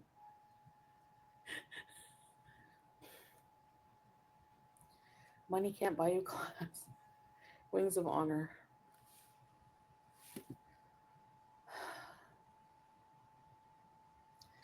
We need a sushi. I was thinking of getting sushi today, small potato. They're very miserable. They need that. They need. Hi, Amina. Jamie, hi. They need a reality check. That's why. Says the person who doesn't live in reality. The irony of that.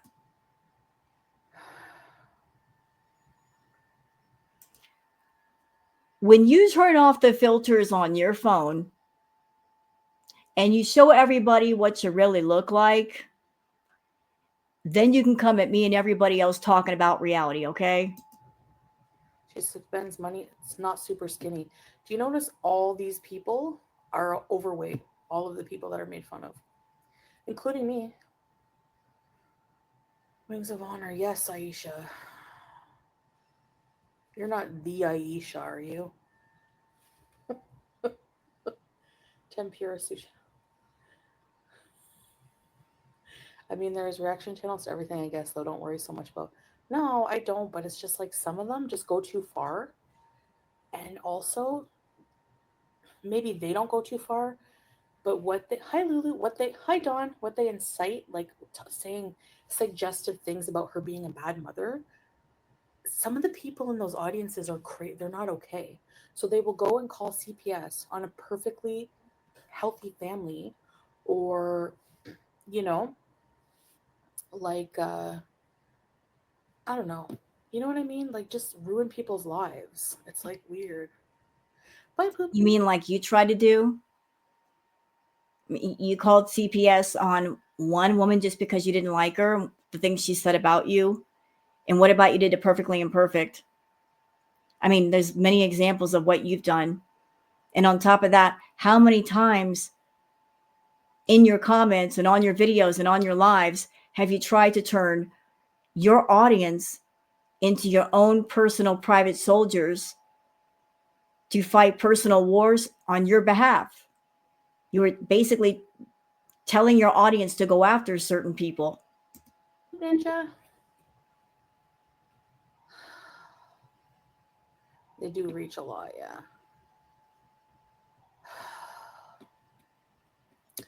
Welcome, little Josie. You changed your name again. Well, it comes to them. You know, I remember this happened a while ago. I remember 2 incidents that happened. When Shantal, when Crackhead Olympics was still happening, and she was mad at Nads, she said in one of her lives, "Hey, reaction channels, you want to react on Natter? Go for it. I won't say a word." She was trying to, you know, get us to go after him because she was mad. And I also remember her doing the same thing to Kiwi Farms, encouraging Kiwi Farms to dox Natter and go after him. Like, just, she gets mad at somebody, she'll use anybody to do her dirty work. Do you have a workout bike by chance? Yeah, Salah said he'll sing a Ramadan song. Juice is under the table at my feet. She's been very clingy, even more so. They're in my under eye bags. I'm gonna get surgery if I need to. If I have under eye bags like that, I'm getting some Elizabeth Arden and some friggin' Botox. I haven't tried the Dubai chocolate yet. I really want to. Yeah, Buddha. In a way, they do need to be called out because otherwise, nobody's ever gonna call them out. Their audience is friggin', they don't think that way. It's true, Nina. Yeah, it's true. This person, Nina Batchelor, says, it's not just that. Look at what's happening with Beck. They give them a platform just because they want to lay out Amber's dirty laundry. It's sick. Again, Beck is a person, and it doesn't matter if Beck is Amber's ex or not. Every person has a right to their opinions and their feelings. They have a right to make a YouTube channel and air their opinions and feelings out if they want to. And people can decide to pay attention or not. It just so happened that Beck was Amber's ex, and that is how we came to know them. Because of that, Amber made the decision to bring Beck onto her channel and show everybody Beck. And then they broke up. And then Beck did what she wanted on their own channel. Amber put the ball in motion. Even though Amber didn't have to speak about Beck, she did. And she was trying to be all kinds of sneaky and do it on a members only live. But then word got back around to Beck. And Beck said, you know what? Let's clear some stuff up, which she has a right to do. And Amber, I'm sure, is freaking out because she's been busted. It's been a while. Should have left Beck alone. You didn't. Now you got to pay the price. You should see all the hate I'm getting for that. It's so stupid. I don't care. I really don't. Well, you stuck your foot in your mouth and you didn't have to. Keep your nose out of everybody else's business, especially if you don't know what's going on. I'm not going to be afraid to say my opinion on something anymore. You got a bar as a gift? That's a nice gift because those are expensive chocolate bars, man. I think they're like $35. Did Nick got a facelift? He said he was getting gender reassignment surgery. You shouldn't be Goral. John, you love calling out assholes like that. Yeah, I mean, I like doing it. I'm going to be honest. But yeah, she likes doing it. She likes getting nasty. She just said it. I like doing it. Of course you do. You need content for your channel. And this is easy to talk about what's going on with everybody else. It requires no effort.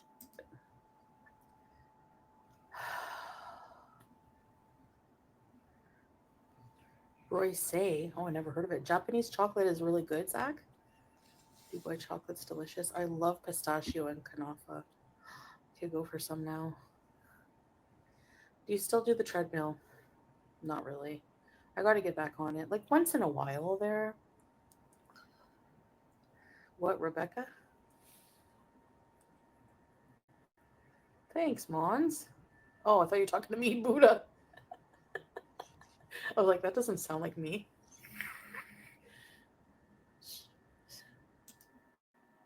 I don't know what it means either. What do you draw for us today? Oh.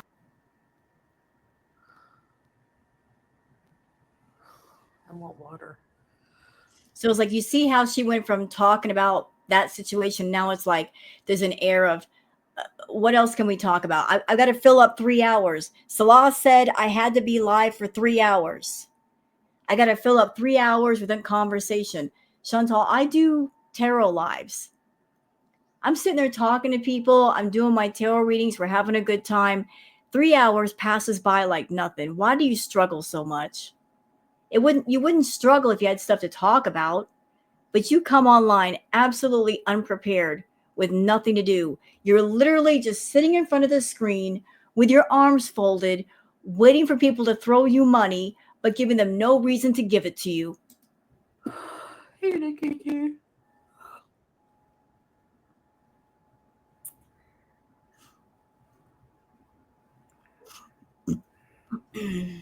Actually, I have my own natural bags right now. I'm tired. It's 10:30. I was gonna go to Wimpy today. I don't make nachos often.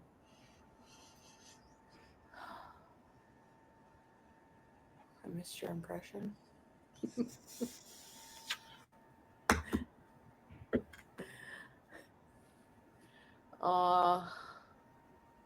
I was just making fun of how she like makes fun of the pettiest things about that Alexandra Rodriguez lady. Like, of course you need another ice machine. The way they sneer, it's like, cope and seethe, buddy. Okay, this is an interesting comment. Kirsten Colleen says, in regards to your community post, quiet, consistent abuse is a lot worse than the blatant in-your-face abuse. I think they're both bad. Both can be bad, and both can have long-lasting effects. They're both very, very bad. There's all kinds of ways to be abusive. It all depends on the person giving it and what they do and how long. So like verbal abuse, sexual abuse, physical abuse, psychological abuse, emotional abuse, all bad, all cause damage. They all matter.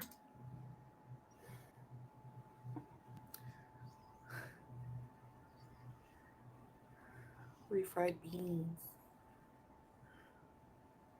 Oh boy, look who just entered the room. Anime sucks. Anime sucks, you're late. You're late. She already ate her food. She couldn't wait, dude. You know how hungry she gets? It's 44 minutes in. You're way late. She already ate her fast food. Like, you're not going to get your fix today.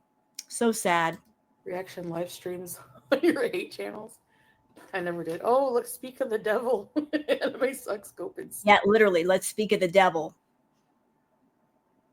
That one that's helping keep the food chains on you and funding your behavior, encouraging the self-harm. Yeah, literally the devil. Seed. I said seethe. I don't know what Devil that is promoting the addiction demon in your head. seed means. Else can't do anything right to that kick lady. I don't know. Probably just report her. I don't know what. But she probably doesn't care. I don't know. And y'all notice something. So Anime Sucks, big money guy, coming in the room. She's not eating. Let's see if he throws some big super chats at her. Spoiler, he won't, because she's not eating. That only happens when she eats. His ears must have been burning. His donkey ears. I don't know what it means either. What do you draw for us today? Oh, we got to go to the stationery store. I need my upper lip.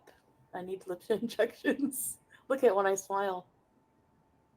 It's gone. Y'all look. Here's his comment. What are you going to get? He's like all ears. Are you eating? You gonna go get food? Where's the food? I want to see you eat food. I'm here. Eat some food for me. Sick.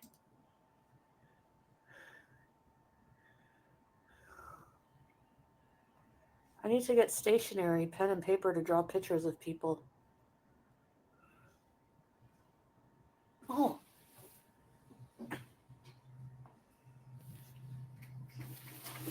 That's not very nice of me to do, though. Am I right? You know, it's kind of mean. It's just in good fun. It's like caricatures. I like it when she's mischievous. Oh.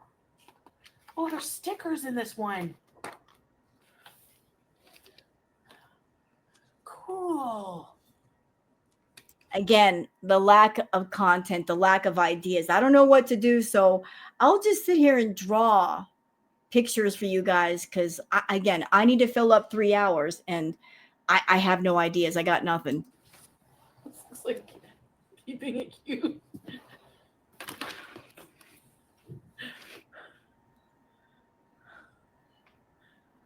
I have nice handwriting. No, I don't. You're just flattering me for no reason. There's a picture with braces. What the hell? Yeehaw! It says yeehaw. Road trip. Oh my gosh, there's so many cute stickers. I'm looking for a blank page.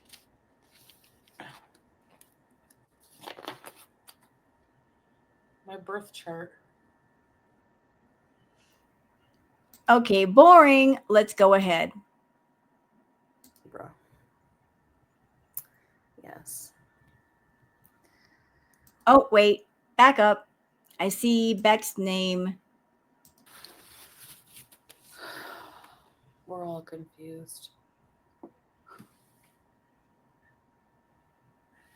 My sign, I'm an Aries. I'm sure Aries people don't claim you. The Lulu man was nice, yeah.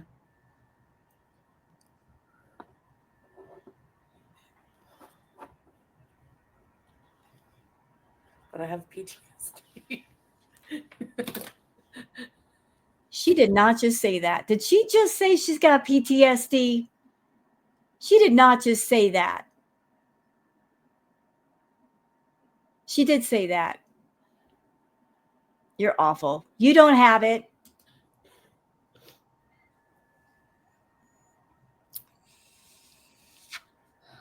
I need water.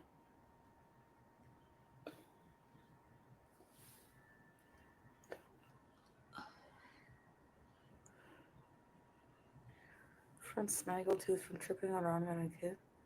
You had the same snaggletooth bear? Uh-oh. Natalie says, why were you so rude about Beck? They explained everything Amber put them through, and they deserve to be heard. Agreed, Natalie. Agreed. Beck deserves to be heard. What? That's crazy. No, you shouldn't get rid of things that define you. I'm keeping my little baby tooth forever.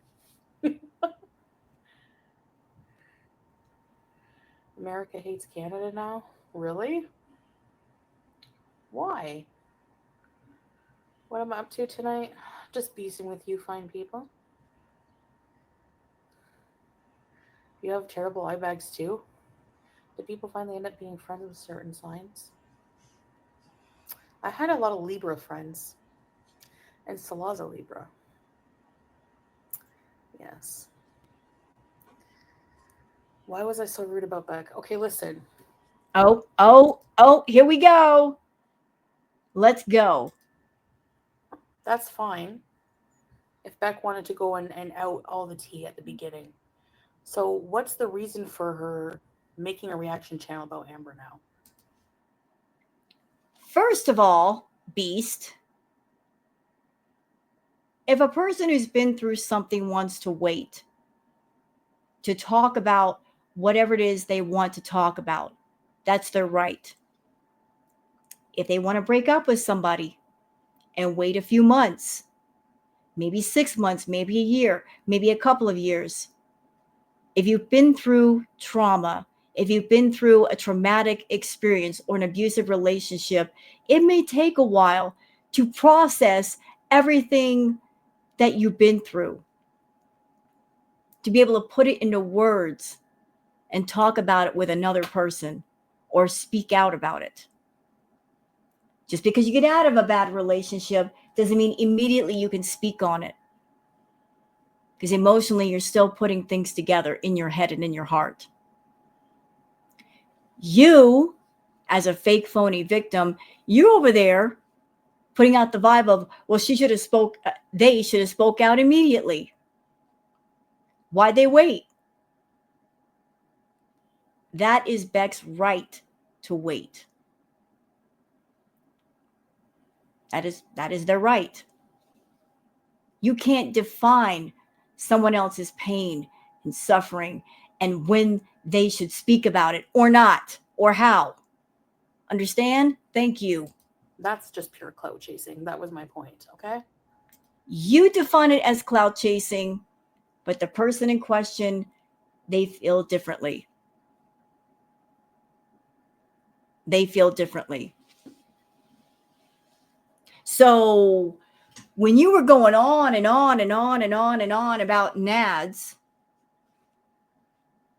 even after the fact, even after he was out and you were with Salah, was that clout chasing, or were you just relating experiences? Even when you didn't have to, even when he was gone. Explain that. I don't hate her. I don't wish her ill will, but that's my opinion. I don't have to, you know. Hey, YouTube lover. Beck, yes. Sorry.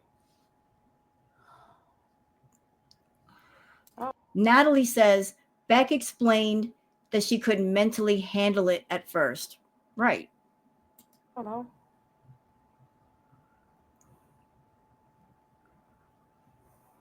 And Lay says, but Amber keeps bringing up Beck too, so fair is fair. Yeah. Just throwing more salt on the wounds. It's bad enough, Amber, that you did what you did to Beck for as long as you did it. But you just couldn't leave well enough alone, could you? Couldn't shut your mouth.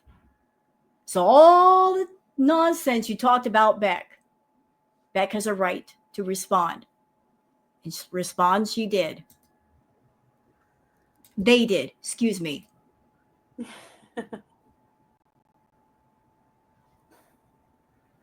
Yeah, they shouldn't bring each other up at all, really. I mean, you know. I don't talk about what's his face and the Unless you do. Girl, you've been in Kuwait how long?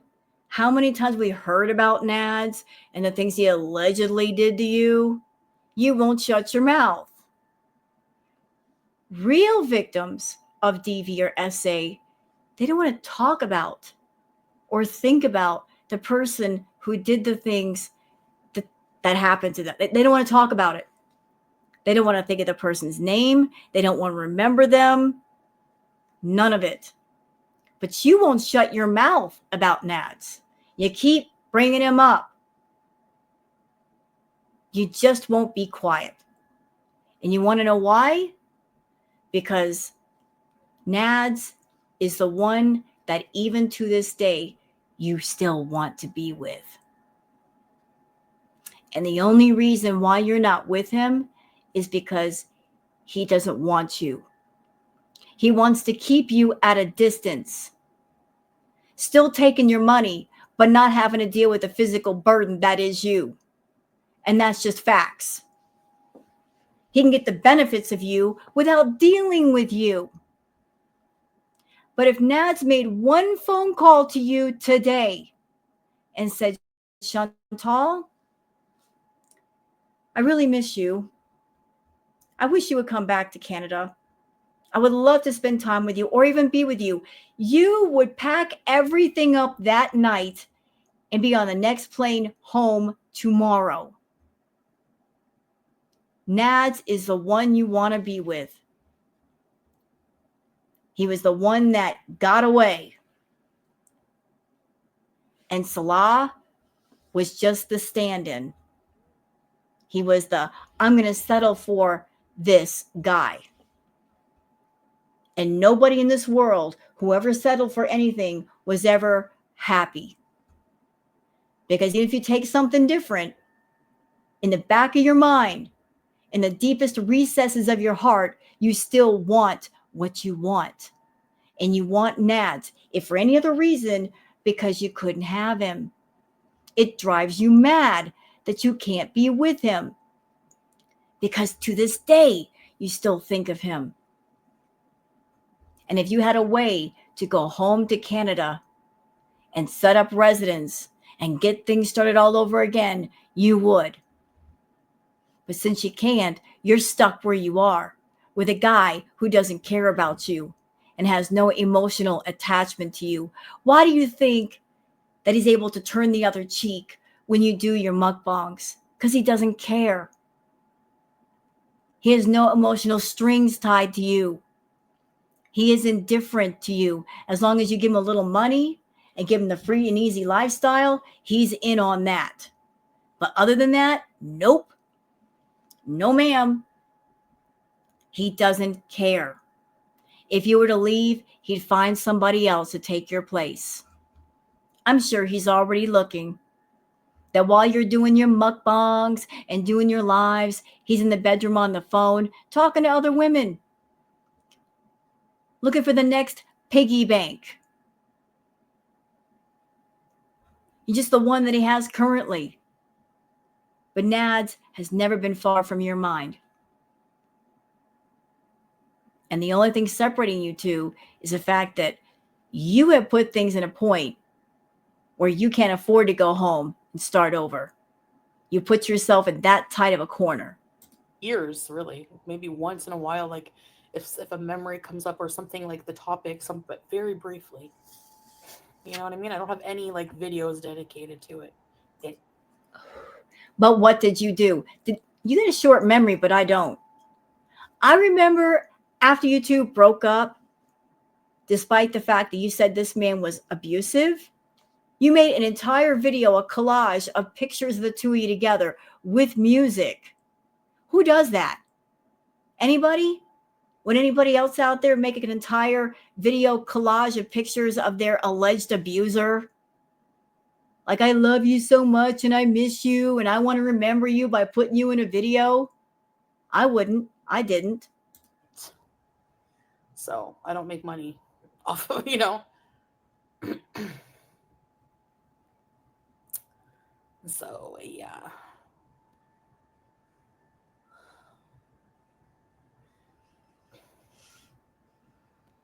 Yeah, she said, that's what I said. She said 2 more relationships since then. Time to move on.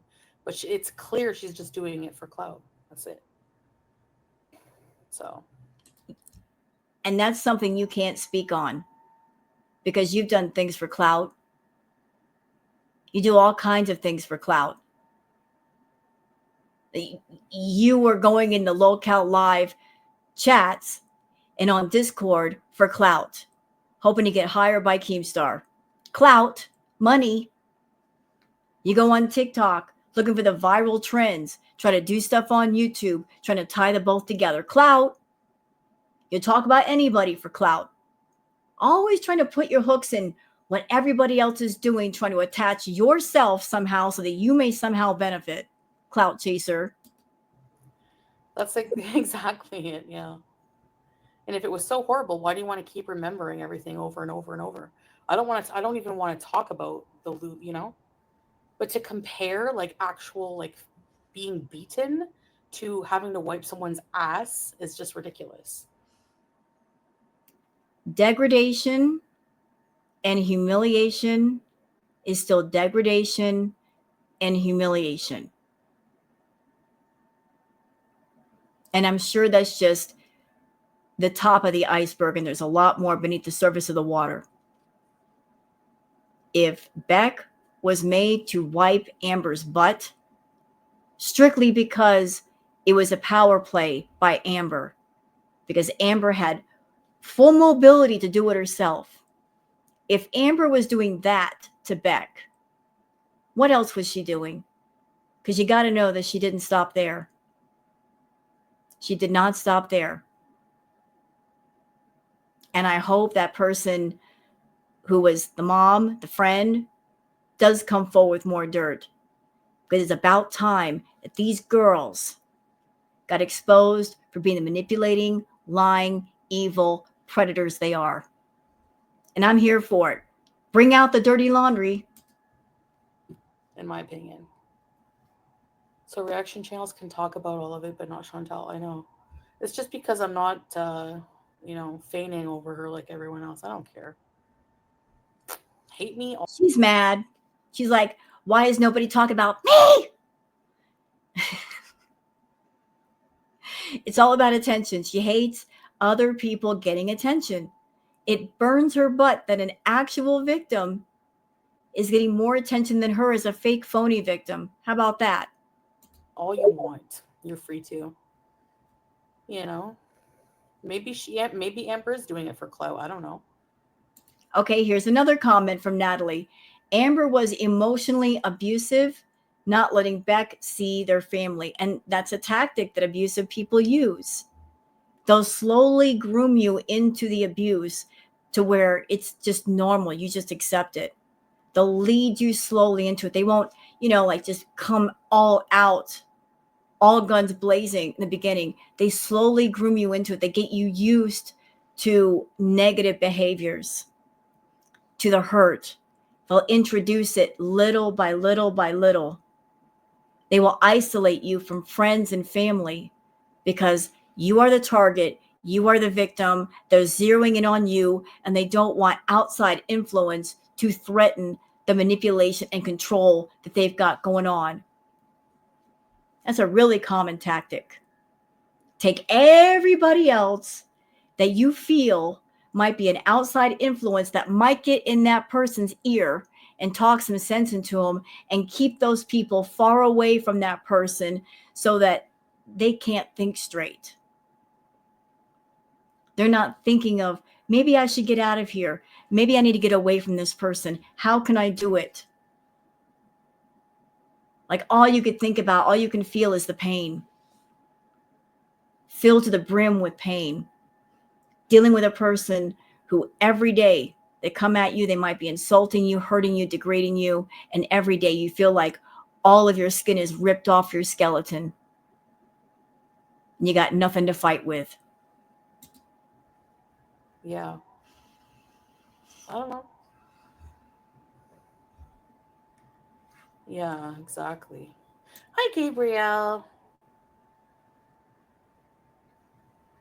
The crackhead Olympics is long over. For me, anyways. I'm not the one smoking meth pipes on camera, but... Careful. Let's not talk about what you did. Let's not mention that incident where you smoked out of a meth pipe, a used meth pipe that was left at Nads' place. You just picked it up and used it, you gross creature. So, yeah. Yeah, like, keep her drama over there. It was my fault, YouTube lover, for even bringing up my opinion on it. And you're bringing it up again. So here we go with the other foot in the mouth. But whatever. I don't care. I don't care about their drama, like, whatsoever, okay? Like, a 0%.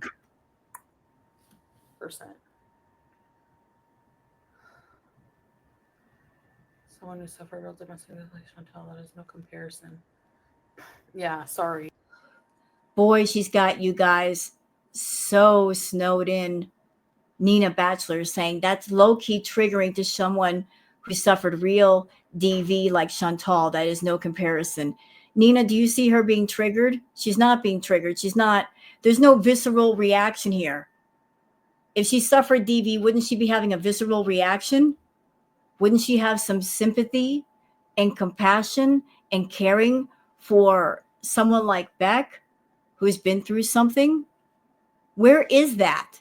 Why is it missing?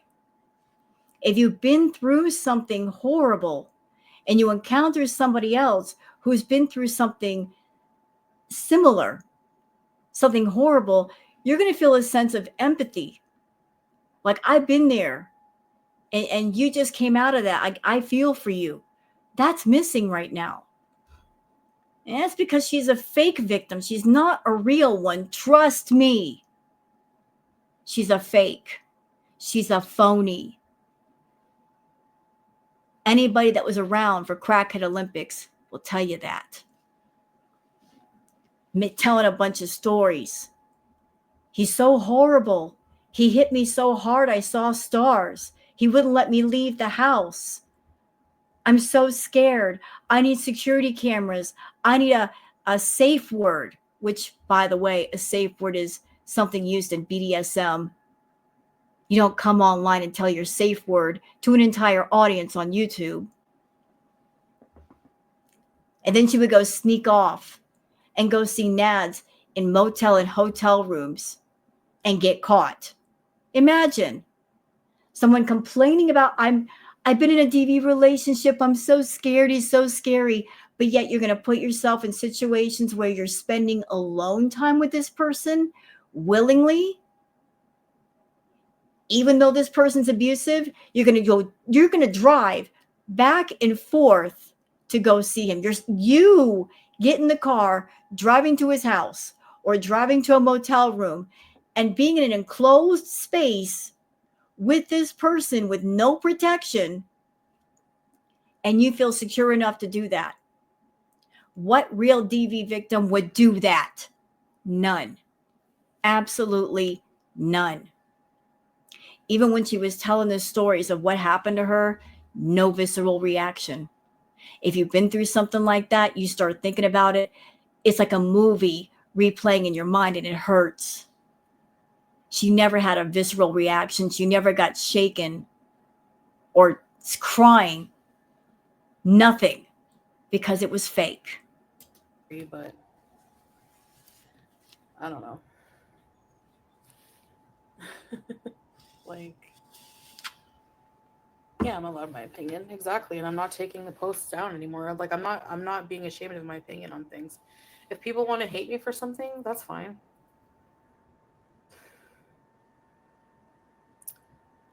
Yeah, Kai, yeah. So Kai Mellon says, I feel like Beck is doing it for a cash grab because Amber never gave them money for all the lives and blah, blah, blah. You know what? Regardless of money, Beck went through something traumatic and awful. If they went through an abusive relationship, they have a right to have a voice and an opinion. Regardless of money, they have a right.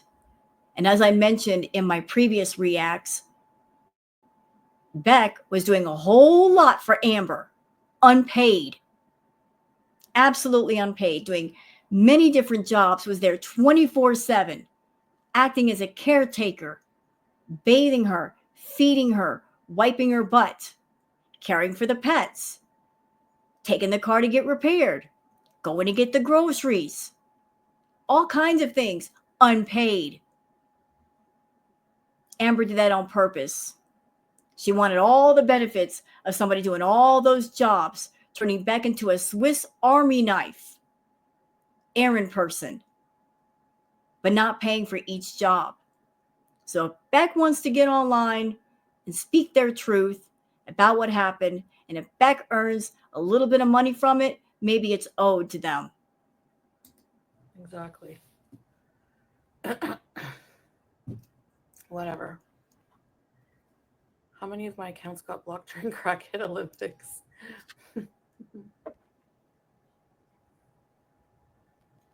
Yeah, right. You're falling over. I know, I need a new tripod. Oh my gosh. Anyways, these sleeves are too short.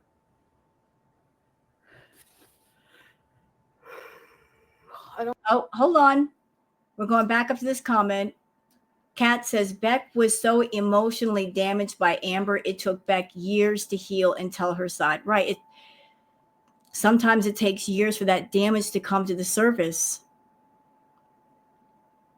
And then it might even take even more time to speak on it. Sometimes you feel, but the words don't automatically come. Because emotionally, you're still and psychologically, you still might be processing it all. Like, you're not even aware of just how bad it is or how deep it's gone until you're out of it. Again, that's something that Shantal will never understand because she's never been through shit. I don't care about the juvenile. All of their drama reeks of 17-year-old drama. I have It's coming from the 40-year-old woman who acts like a 16-year-old. Shut up. no interest whatsoever. I just saw that as someone was reacting to her, and I was super annoyed, like, and then that's it. Said my piece, and that's it. Yeah, exactly, Bear. This is my space of the internet to voice my opinion how I want. Yes. And then people were like, well, you have no life. All you do all day is eat. What does that have to do with any of that? Like, what does it have to do with anything? Like, don't argue when you don't have the mental. And I want to point something out in Beck's defense. Beck could have gone further. After breaking up with Amber, Beck could have gone further. Could have made a whole series of videos right away, revealing all the dirty laundry about Amber. Did not. That says something that's very telling. Yet Amber kept bringing up Beck. That speaks about her character and what she's about. Capacity to do it. Thank you.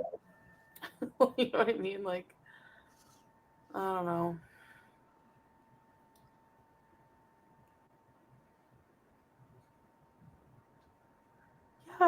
Yeah, exactly. Saying someone's a clout chaser compared to what the people say about me, like, yeah, you can kiss it and sit and spin. Please. Thank you. Like, period.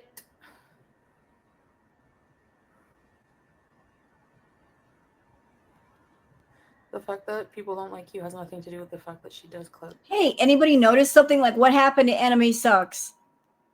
I haven't seen Anime Sucks post in a minute. Where'd Anime Sucks go? I guess they disappeared because Shantal wasn't eating. Huh. Y'all seeing this? Anime Sucks came in the room. No super chats today because there's no food today. They only show up when she's eating something. Feed her. Chase, exactly. And so does Lex. They're all shitty clout chasers. And they're annoying, and I don't want to see or hear about their friggin' faces or drama on my channel ever again. Exactly, Pajami. People watch or they don't. That's right. Hey, Crafty Gypsy. Sit in the spin merch. You think I should? Yeah. By the way, guys, we're not staying for the entire live because, she had her spicy moment and then it was over. And then the rest of the live was boring. And I'm not here for that. So I'm just staying for the spicy stuff and then we're gone.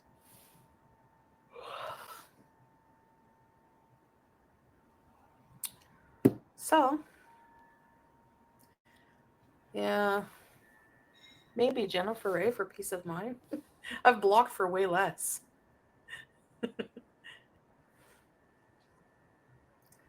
Free speech. They all are clout chasers. They've been riding your coattails for them. Them too, yeah. That's funny. Hey, girl world. Reactors, we're a bunch of clout chasers. Shantal, you're not important enough to have clout to chase. You have no clout, period. You got nothing. There's no clout attached to you. You're no one of importance. If your channel disappeared tonight, tomorrow, we just move on to the next. You're not a big deal. I know you like to tell yourself that, but you're not a big deal. And you're boring. Honestly, you're boring. And you should thank every reactor that still covers you. Like, we still try to keep you interesting, but you ain't doing nothing to generate clout, mama. You're doing nothing. Look at you. You're just sitting there right now, like just looking at the chat and you're waiting for people to throw you money. And it's just ridiculous. For sure.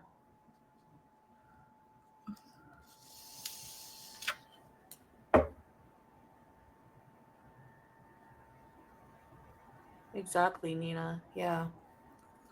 And it's a he said, she said situation, right? In a way, like, like I'm not demeaning her experience, but Yes, you are. Yes, you are. You're saying if there was no physical abuse happening, it didn't matter. That if all that Beck did was just wipe her butt, it's not that bad. Oh, really? Well, I'll tell you what. Why don't you wipe somebody else's butt for more than a year and then come back and talk to me? Tell me how that made you feel. but like I don't know like we don't know like really what went on behind closed doors. We saw enough in the lives. You know, you can get a good impression of things when a person does videos and lives all the time, but you get a good impression about who they are, what they're about. And you can't say that about a Nosferatu because you did see what goes on behind closed doors with that video. Very similar situation. And yet you kept going back. That's the part that you're leaving out to your beezers. You're telling your beezers this story. And the old batch of beezers that you had, the OGs, they're all gone. It's just the new batch that they hear about this horrible person, but they don't know the lore. They don't know the history. They weren't there during Crackhead Olympics to see everything go down. And so they're not thinking about, she talks about this horrible person, but for you new beezers that might come over here, let me fill in the spaces for you. Shantal, at that time, she was living in Canada with Pete's at the Canadian Villa. She had her own place with Pete's, courtesy of Pete's, because his name was on the dotted line, not hers. She would have been able to get in there had it not been for him because her credit sucked. She had a bankruptcy. But she lived there. She had her YouTube channel. She was making her own money, had her own car. She found Nads. And all through Crackhead Olympics, she made the decision to go back and forth to go see him. Nads didn't even have a car. So every single time that she saw him, she had to travel to him. And even if things were bad, she still made a choice to go to him each and every time. And even when he moved to Montreal, which is far away from Ottawa, she still kept making them 2 or 3 hour car trips to and from. And then sneaking off to hotel and motel rooms to go see him in secret, thinking the beezers won't know because they're stupid. And everybody caught on to what she was doing. She kept getting busted over and over and over and over and over again. And at any time, she could have cut it off. She could have stopped giving him money, stopped paying his rent, stopped paying his bills, not buy him an iPad, not buy an iPhone. She could have just blocked his number, walked away, not heard from him again. But she decided to keep it going. Despite the fact that she was saying, oh, he was so abusive, he's so horrible, I'm so scared. She kept traveling to him. And you would think somebody who's being abused, when they get with another person, their attitude would be, well, he's not my problem anymore. That's over with. And I feel sorry for the next one because I was there and he's not a nice person. But yet she was enraged when he got with another woman and she just would not let go. It was horrible. It was crazy. So that's the part that she's leaving out. And also the part, she likes to paint half a picture. She wants just her half being shown. Oh, he was mean to me and he did this and he did that. But the other side, the missing invisible side that you beezers aren't seeing, that she doesn't want you to see or want you to consider, is the fact that she herself is an abusive person. She has told us she's verbally abusive. She's also financially abusive. She's a wicked, evil person who likes to control other people with whatever means necessary. She got to blackmail you, threaten you. It doesn't matter. She's going to control you, especially if you're a guy that she likes. That's the other half of the picture she don't want y'all to see. By painting herself the victim all the time, none of you over there will consider the fact that you're talking to a straight up predator. As long as you see one picture, you won't consider the other. You won't see the other side, and you won't wake up, and she wants you to remain asleep. Pattern of behavior.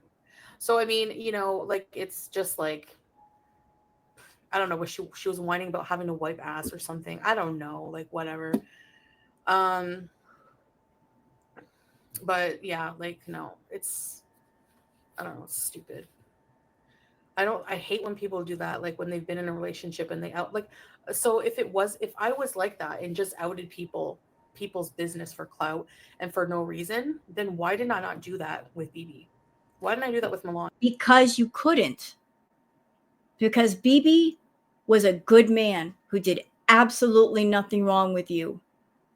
He wasn't verbally abusive. He wasn't physically abusive. He was a good, hardworking man. And you cheated on him.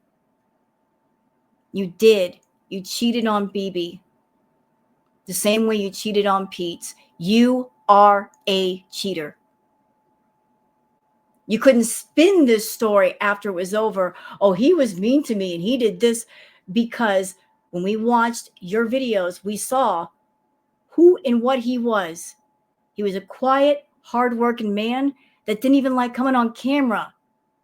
You'd almost force him to be on camera so you couldn't make up this story about BB. You knew you couldn't do that. And that's why you didn't. If you could, you would have for some extra coin. Because he didn't give me a reason to. He wasn't an abusive person. He wasn't a piece of crap. Never happened. You know what I mean? Nope. So there's a big... You lost a good one, Shantal. He was a good man. But you know what? Everything worked out the way it was supposed to. He was too good for you. You didn't deserve a good man like that. You ruined good people. You hurt people. He was too good for you. Big difference.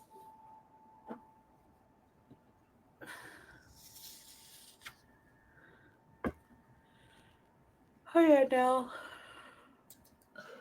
Lay says Amber's newest ex, I guess we're talking about Emily now, said she was threatening to ruin her if she said anything. This is every ex, not just one or two. What is the common denominator? Amber. Amber. The girls have that in common. I'm going to do the worst of evils to you, but if you dare come forward and speak about it, I'm going to ruin you. That's something that Shantal does as well.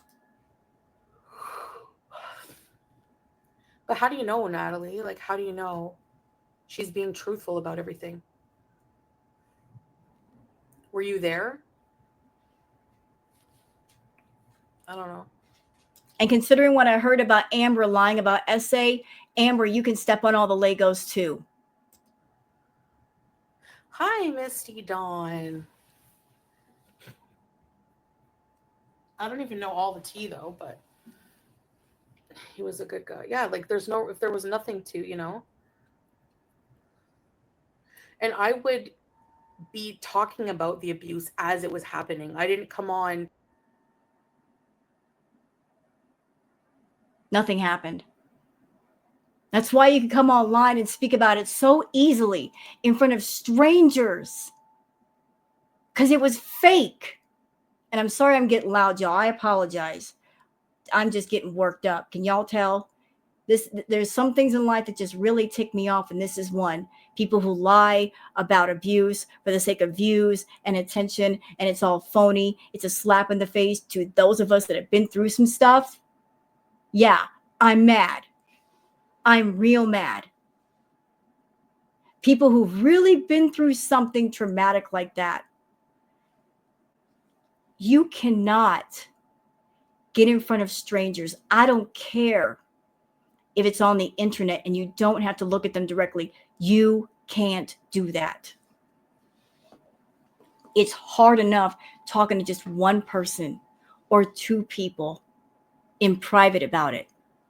You will not come to the public and start talking night after night, hours after hours, talking about something. You just can't do it. Years later, and make video after video after video, reacting to reaction channels of this person and talking about my financial situation while I'm doing it.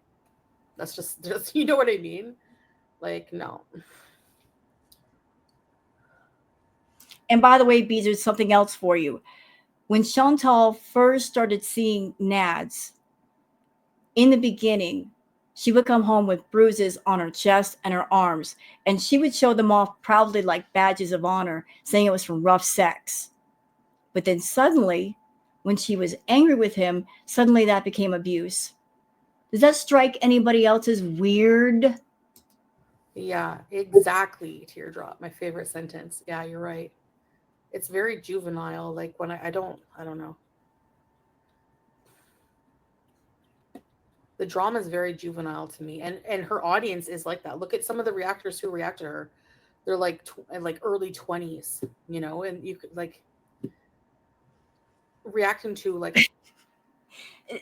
Is there a sliding scale about how old you can be to react to the girls? So you can't react to the girls if you're in your early 20s. That's too young. And you can't react to the girls if you're 40, 50 years old. That's too old. What is the sweet spot? The age requirement now? 30-something-year-old thinking they're more mature when they don't come off that way at all. Like at all. So I mean, exactly, teardrop merch. How do you know she was a bully, Natalie? Like what? She was. You guys just don't like Amber Lynn, so you believe anything negative anyone has to come forward and say about her. Anything. And don't say you don't, because you do. You don't. I don't talk about my ex at all, Kat. At all. When? All the time. You're talking about him right now. You're mentioning him right now. No problem. No problem. Alice McGee says, from what I heard, ALR actually owed her payment, owed them payment, talking about Beck, for being in vids, but never paid her. Yep. Financial abuse, financial control. I make Not surprised. videos about him and make money off of it.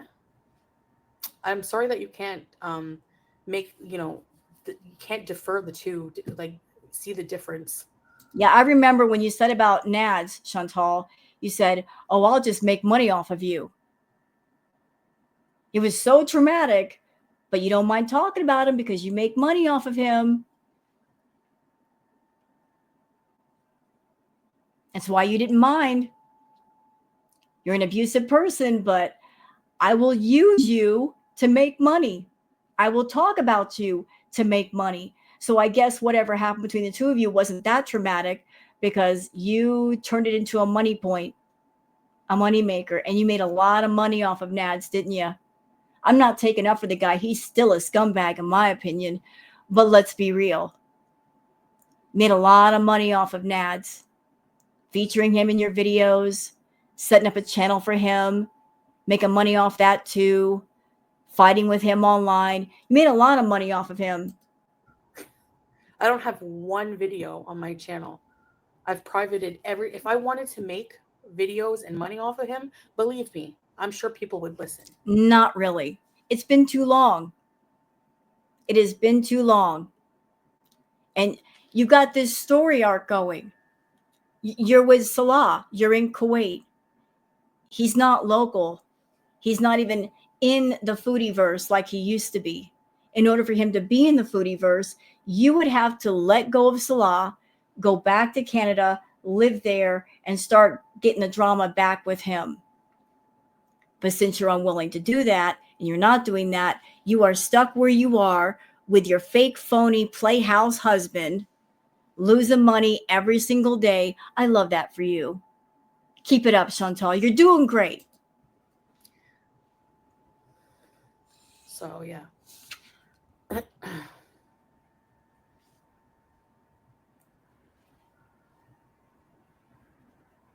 So, yeah, anyway. Whatever. It is very teenager. It hurts. Exactly, YouTube lover. And here we go. Natalie is backing me up here. Thank you, Natalie. Natalie says, Amber falsely accused another ex of SA. There's a pattern here. Now she's emotionally abusive. Yeah, there's a pattern. There is a pattern. Shantal and Amber, predators, abusers. There's a list of bodies behind them of people that they've abused and that they've hurt and manipulated. There is a pattern, a definite pattern that cannot be ignored. Exactly. Yep.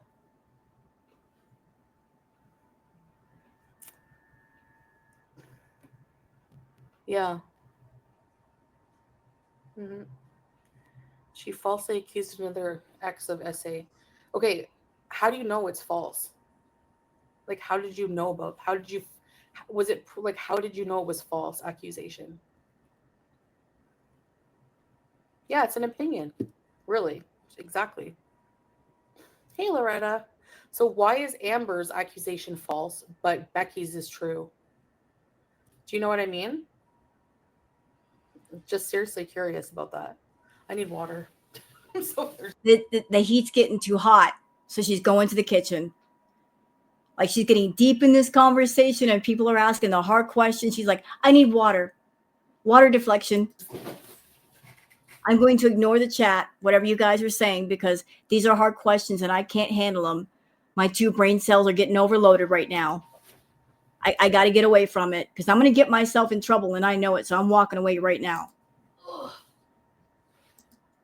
She doesn't have any actual tea. Yes, Alice. Yep. This is not a rage at all. They want it so bad to be a rage that they're going to call it a rage anyway. They probably already have called every single thing, like a lot of things, a rage. I don't give a shit. Let them think I'm raging. I don't care. Montana Mike says abusers lie in attempt to discredit their victims. Manipulation game textbook. Yeah. Chantal lies. She's an abusive person. She'll threaten people if you try to come up with your truth. Same thing. Amber will do the same.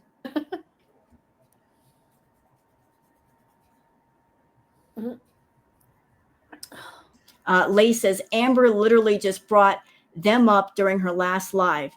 Amber won't stop either, so it goes both ways. Abusers lie to discredit. Exactly. Don't act brand new.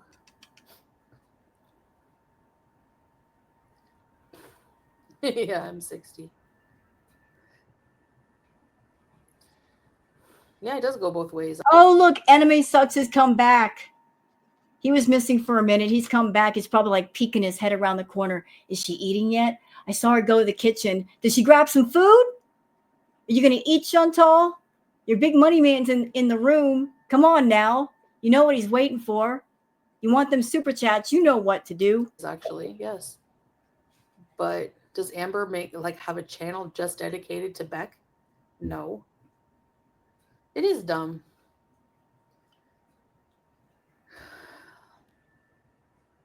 I'm not saying I have a lot of sympathy. I'm not saying she's my favorite person. Like, I honestly don't watch her videos. So I'm just saying. So maybe you should shut up about it and not speak on it. If you're not in the know, you don't have the facts, you don't know what's going on, and it's not your business, maybe don't speak on it. You know? But I'm certainly not going to hate on someone just because of rumors. You think that where you get you're going to just take like somebody like Jordy's word for something? I don't think so. I do my own thinking. I don't follow the mob. I'm not going to hate someone just because everyone else does. I'm not like that. I would rather have 0 followers than keep working on it. You're getting there. A whole bunch of fake people. No. Chantal, you don't care. You don't care if you've got fake people or real people, as long as there are names in the room watching your lives, watching your videos, giving you the views, watching you overloading ads onto your lives. As long as you're making that revenue, you don't care who gives you the money or how you get it, as long as you get it. Valentine's Day, maybe.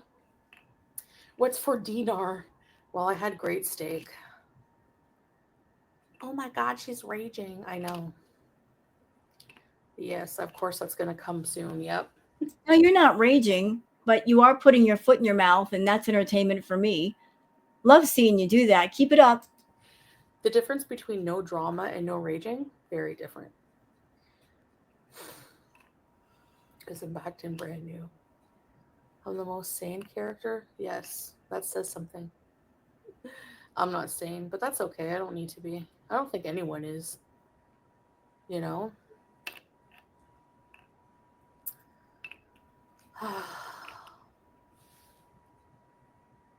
No, Natalie, I didn't say that. But by your logic, you just discredited yourself because you said that she lied about SA. How do you know? How do you know that? Were you there? No. Because you don't like Amber, so you're believing anyone else. You actually proved my point. Thank you. They're poking. By that logic, Shantal, how do you know it didn't happen? You're saying, how do you know it happened? How do you know it didn't happen? How do you know it didn't happen, ma'am? Yeah, I know. From Gore World, I totally am. Yeah, no offense. Gore World is not full of very intelligent people. That's why they We're smarter than you. You're mad about that. We're smarter than you. Much smarter. they don't. That's why they just resort to name calling and talking about my pooping habits and stuff like that. Because look at Yaba. She's not very bright. No, Oh boy, here we go. no offense, but what are they going to talk about? You know, of course they're not going to talk about anything and like anything. It's true. It's true. They're not bright people. Well, I mean, it's true. Well, how intelligent do you look that you're so thirsty for love that you're the big idiot? You had a home in Canada, which you could have stayed there with Pete, and Pete actually cares about you. Even to this day, he still cares. He's still holding a torch, waiting for you to come back. And he'd do anything for you. You left behind your cats, a guy who cared about you, your home, paid $9,000 to go across the ocean to the Middle East to be miserable. You paid over $9,000 to be miserable. How much intelligence does that show? So,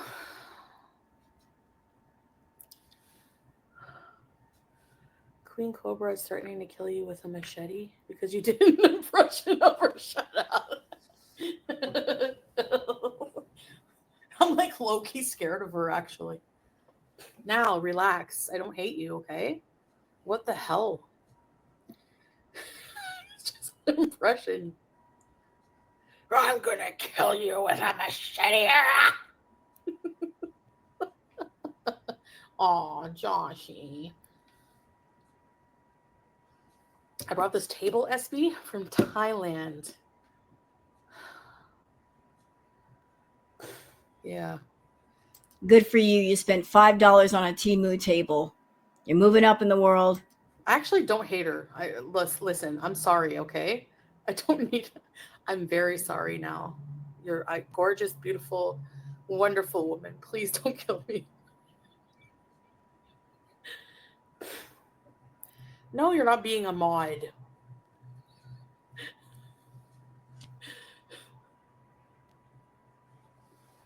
No, I don't. I was doing lighthearted impressions of everybody. It's too late. Oh, shit. Frig, teardrop.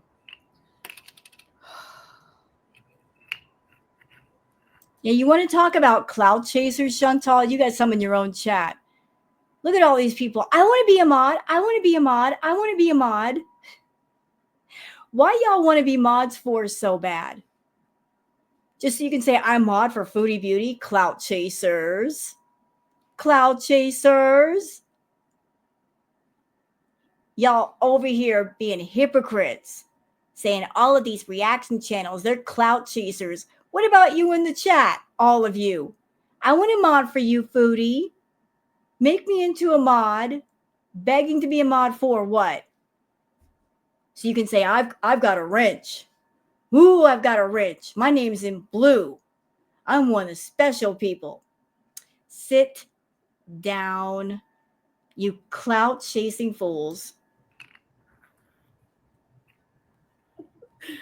You didn't do anything, Jack. I just don't really know you that well.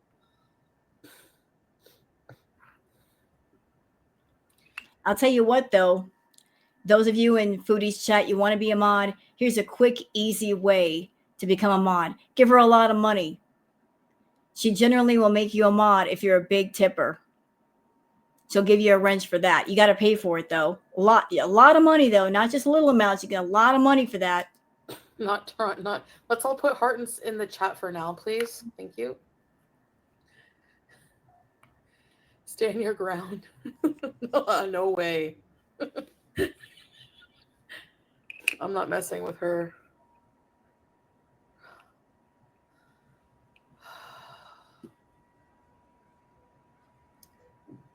Oh, Molhia.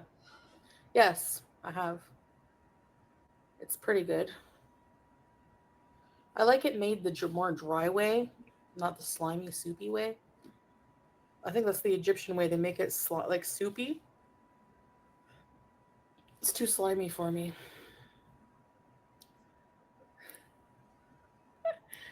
But I like the more dry way.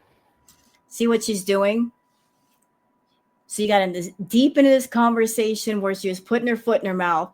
This is like chat deflection. Let's talk about something else. Let's turn the conversation a different way because it's getting too hot in here and I can't take it. Like how they make it with the leaves not ground up? Let's talk about a safe subject, food. Her favorite thing in the world, food. Bottle of her. Amber says she doesn't care. Watch Shantal. I'm not simping for Amber. Oh, here we go again. Just because you like have an opinion or side, I'm not even siding with her. Just because I have an opinion about Beck means I'm simping for Amber? Like, how does... You know, she's not going to go against Amber because Amber and Shantal are exactly the same. Shantal knows that she has manipulative and evil and twisted and cruel and mean as Amber. Hence the reason why she will never go against her, because all of the behaviors that Amber has done, Shantal has done and continues to do. So she speaks out against Amber. In a way, she's kind of speaking out against herself. By condemning Amber's behavior, she's condemning herself as well. And here's the thing. If she were a real victim of DV and been through a traumatic experience, there would be some empathy and compassion for Beck versus going against her. You know, one victim sympathizing, empathizing with another victim, but there's no empathy. Ask yourself why. That's not A plus B equals C. Predators, abusers are not going to sympathize with victims. They're going to condemn them. They're going to put them down. They're going to get angry about them speaking their truth. Those that hurt don't want those that they hurt revealing the hurt, especially if they're narcissists, because then everybody can see the evil and comment on the evil. They want the evil that they do to stay hidden forever. And they hate it when a victim grabs their strength and their resolve and they let the truth be revealed.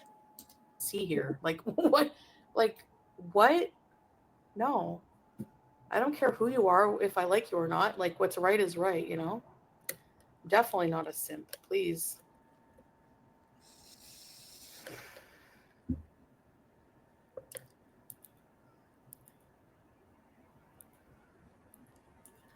I didn't say, no, I didn't randomly come out.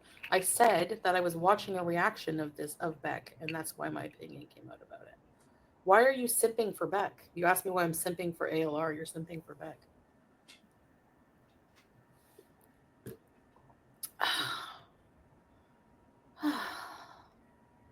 Hey, Dietary.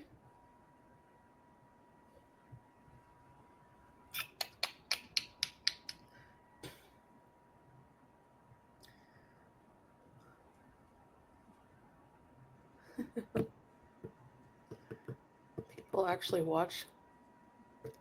Yes, because they have the illusion that they're going to get some tea about Amberlynn. That's why. You know? Well, considering what I saw on Twitter, that tea might be coming out. I'll be around when it does come out, if it does. I'm interested.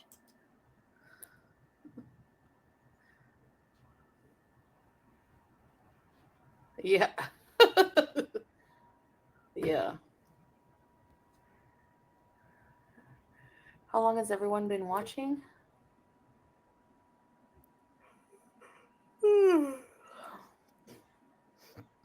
The laziness of it all.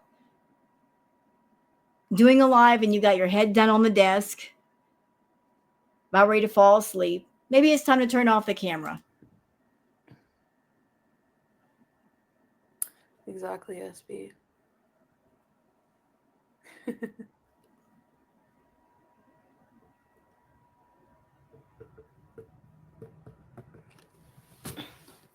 If she never had any connection with Amberlynn, she has 87K subscribers and lots of views. Yeah. If she never was with Amberlynn, if she never made a channel talking about Amberlynn, how many would you watch her? Shantal, if you hadn't gotten on YouTube and started doing mukbang videos, following a trend, how many followers would you have? How much money would you be making? If there was no mukbang trend, where would you be? Let's ask that question. Where would you be if you hadn't been chasing trends and catering to the feedy people? Would you watch her draw? Would you watch her? Honestly. Probably not. Hey, Jack. Yeah, and Nat Turd is a liar. He's a liar. And so are you. Two of a kind, the both of you are.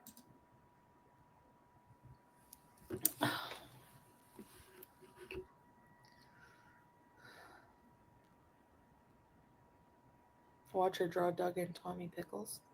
Who's that? From the Rugrats? Never, Zach. And, I'm sure she's a lovely person, but she's not perfect either. Ma'am, you can't take it back. The lie that you did the other day, you're like, I can't stand her. Now you're saying, I'm sure she's a lovely person. You're only saying that because you see the backlash in the chat. Now, if it had gone the other way with people in your own chat condemning Beck, and it was mostly negative, you would have stuck with the negative narrative. But you see some support for Beck in the chat. And so you got to change your narrative to match that so you're not so much in trouble. So, yeah.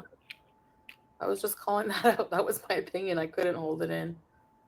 I want people to believe Beck's accusations with... Mauricia says, are you jealous of Beck? Yeah, she is. She's very jealous. She's jealous of the attention. She's jealous of the money that Beck is making off of their videos. Very jealous. She doesn't like the spotlight being on anyone but her. And especially if they're making money. Especially that. Oh, that burns her butt. With no proof but won't believe you. Exactly. That's what I'm saying. And I know some things are hard to prove. In my case with the swordfish. Oh, God. Honestly, Sam's Bar Lounge. Shut your mouth. There was nothing to prove with you on Sam's Bar Lounge. None of those videos featured you. It was all Nads and Didi. There was not one single video where he was doing anything physical to you. Nothing. That does not relate to you at all. At all. yeah, it happened to Dee Dee, but exactly what he did, I said happened to me too. Saying that it happened and actually happening are two different things. And I'm sorry, I don't believe he laid a hand on you. No. Just because you kept running back and forth to go see him, sneaking off to go see him, having no fear with your little secret rendezvous hotel and motel trips. No, ma'am. No victim would do that. No one who was afraid of being hurt physically would put themselves in a position where they could be hurt. No, ma'am. No. You a lie. So, like, you know what I mean? Like, anyways, enough talking about these, about Beck, Amberlynn, any kind of stuff like that. We don't care here. You know, I should have kept my opinion to myself. Yeah.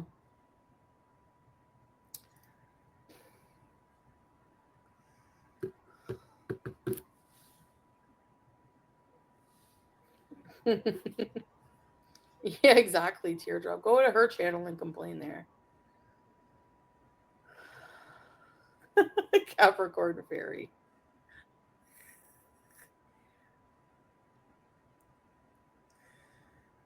Eating this side burger. Oh, honestly, I don't feel like it, which is a miracle. I had a lot of beef today. Back to the food. You can voice your opinion. Yeah, exactly. Oh yeah, I always will. I don't care who hates me, especially not friggin' Beck stands. I don't give a crap. I don't want them as an audience anyways, no offense. I don't care. Shantal doesn't care who hates her or dislikes her, as long as people keep talking about her. And she makes money by them talking about her. She just can't stand when she sees other people making money more than what she's making. We don't have much in common. Sorry.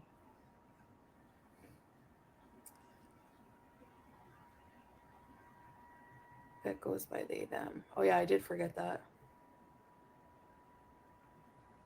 You need to clean the house? We need a Lulu. I have a bit of a headache. Probably the shisha. Fatty fast food meal.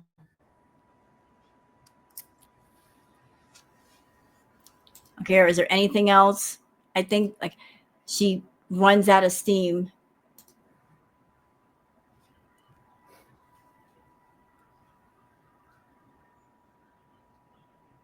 Like, look at her. She's just not even trying to keep the conversation going.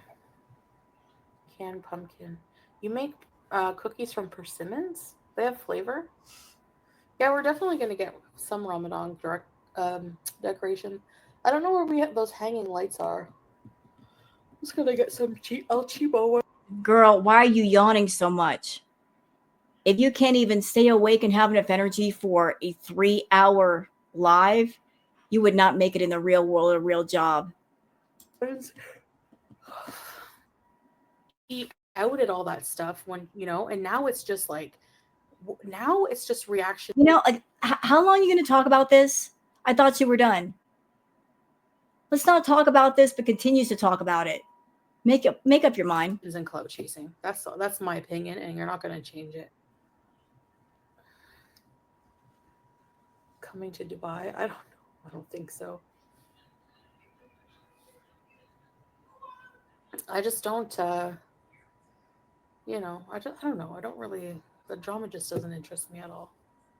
But I saw a reaction of her. It doesn't interest me at all. But yet, y'all can see where we are, an hour and 19 minutes. I'm not interested in it, but I'll talk about it for about an hour. Reacting, and I was like, what the hell? She's still around? Talking about Amber? I recall all those people yelling about Beck being racist and an animal abuser. Didn't they call it? Was that her or was that Destiny? I think that was Destiny, actually. Never mind. It was Destiny.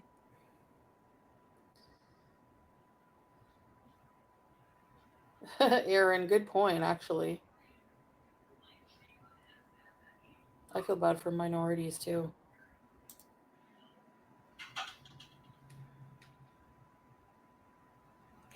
Mistress of the Dark from Alberta.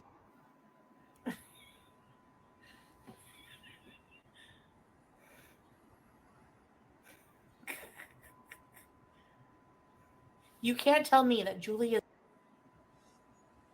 I'm skipping ahead to see if there's anything else. And if there isn't, I'll go ahead and end this react. I don't know Capricorn Fairy, actually. You know what? I think that's pretty much it for the spicy stuff. And the rest is just like, it's blah. So since my react is at 3 hours already, I think that's long enough. Don't y'all agree? I think 3 hours is long enough. That's a long time to do a react and to watch it. So I'm just going to cut it off here. I hope you guys have a great night. Please don't forget to like and subscribe, and I'll see you guys on the next one. Until then, take care of yourselves and each other. Bye.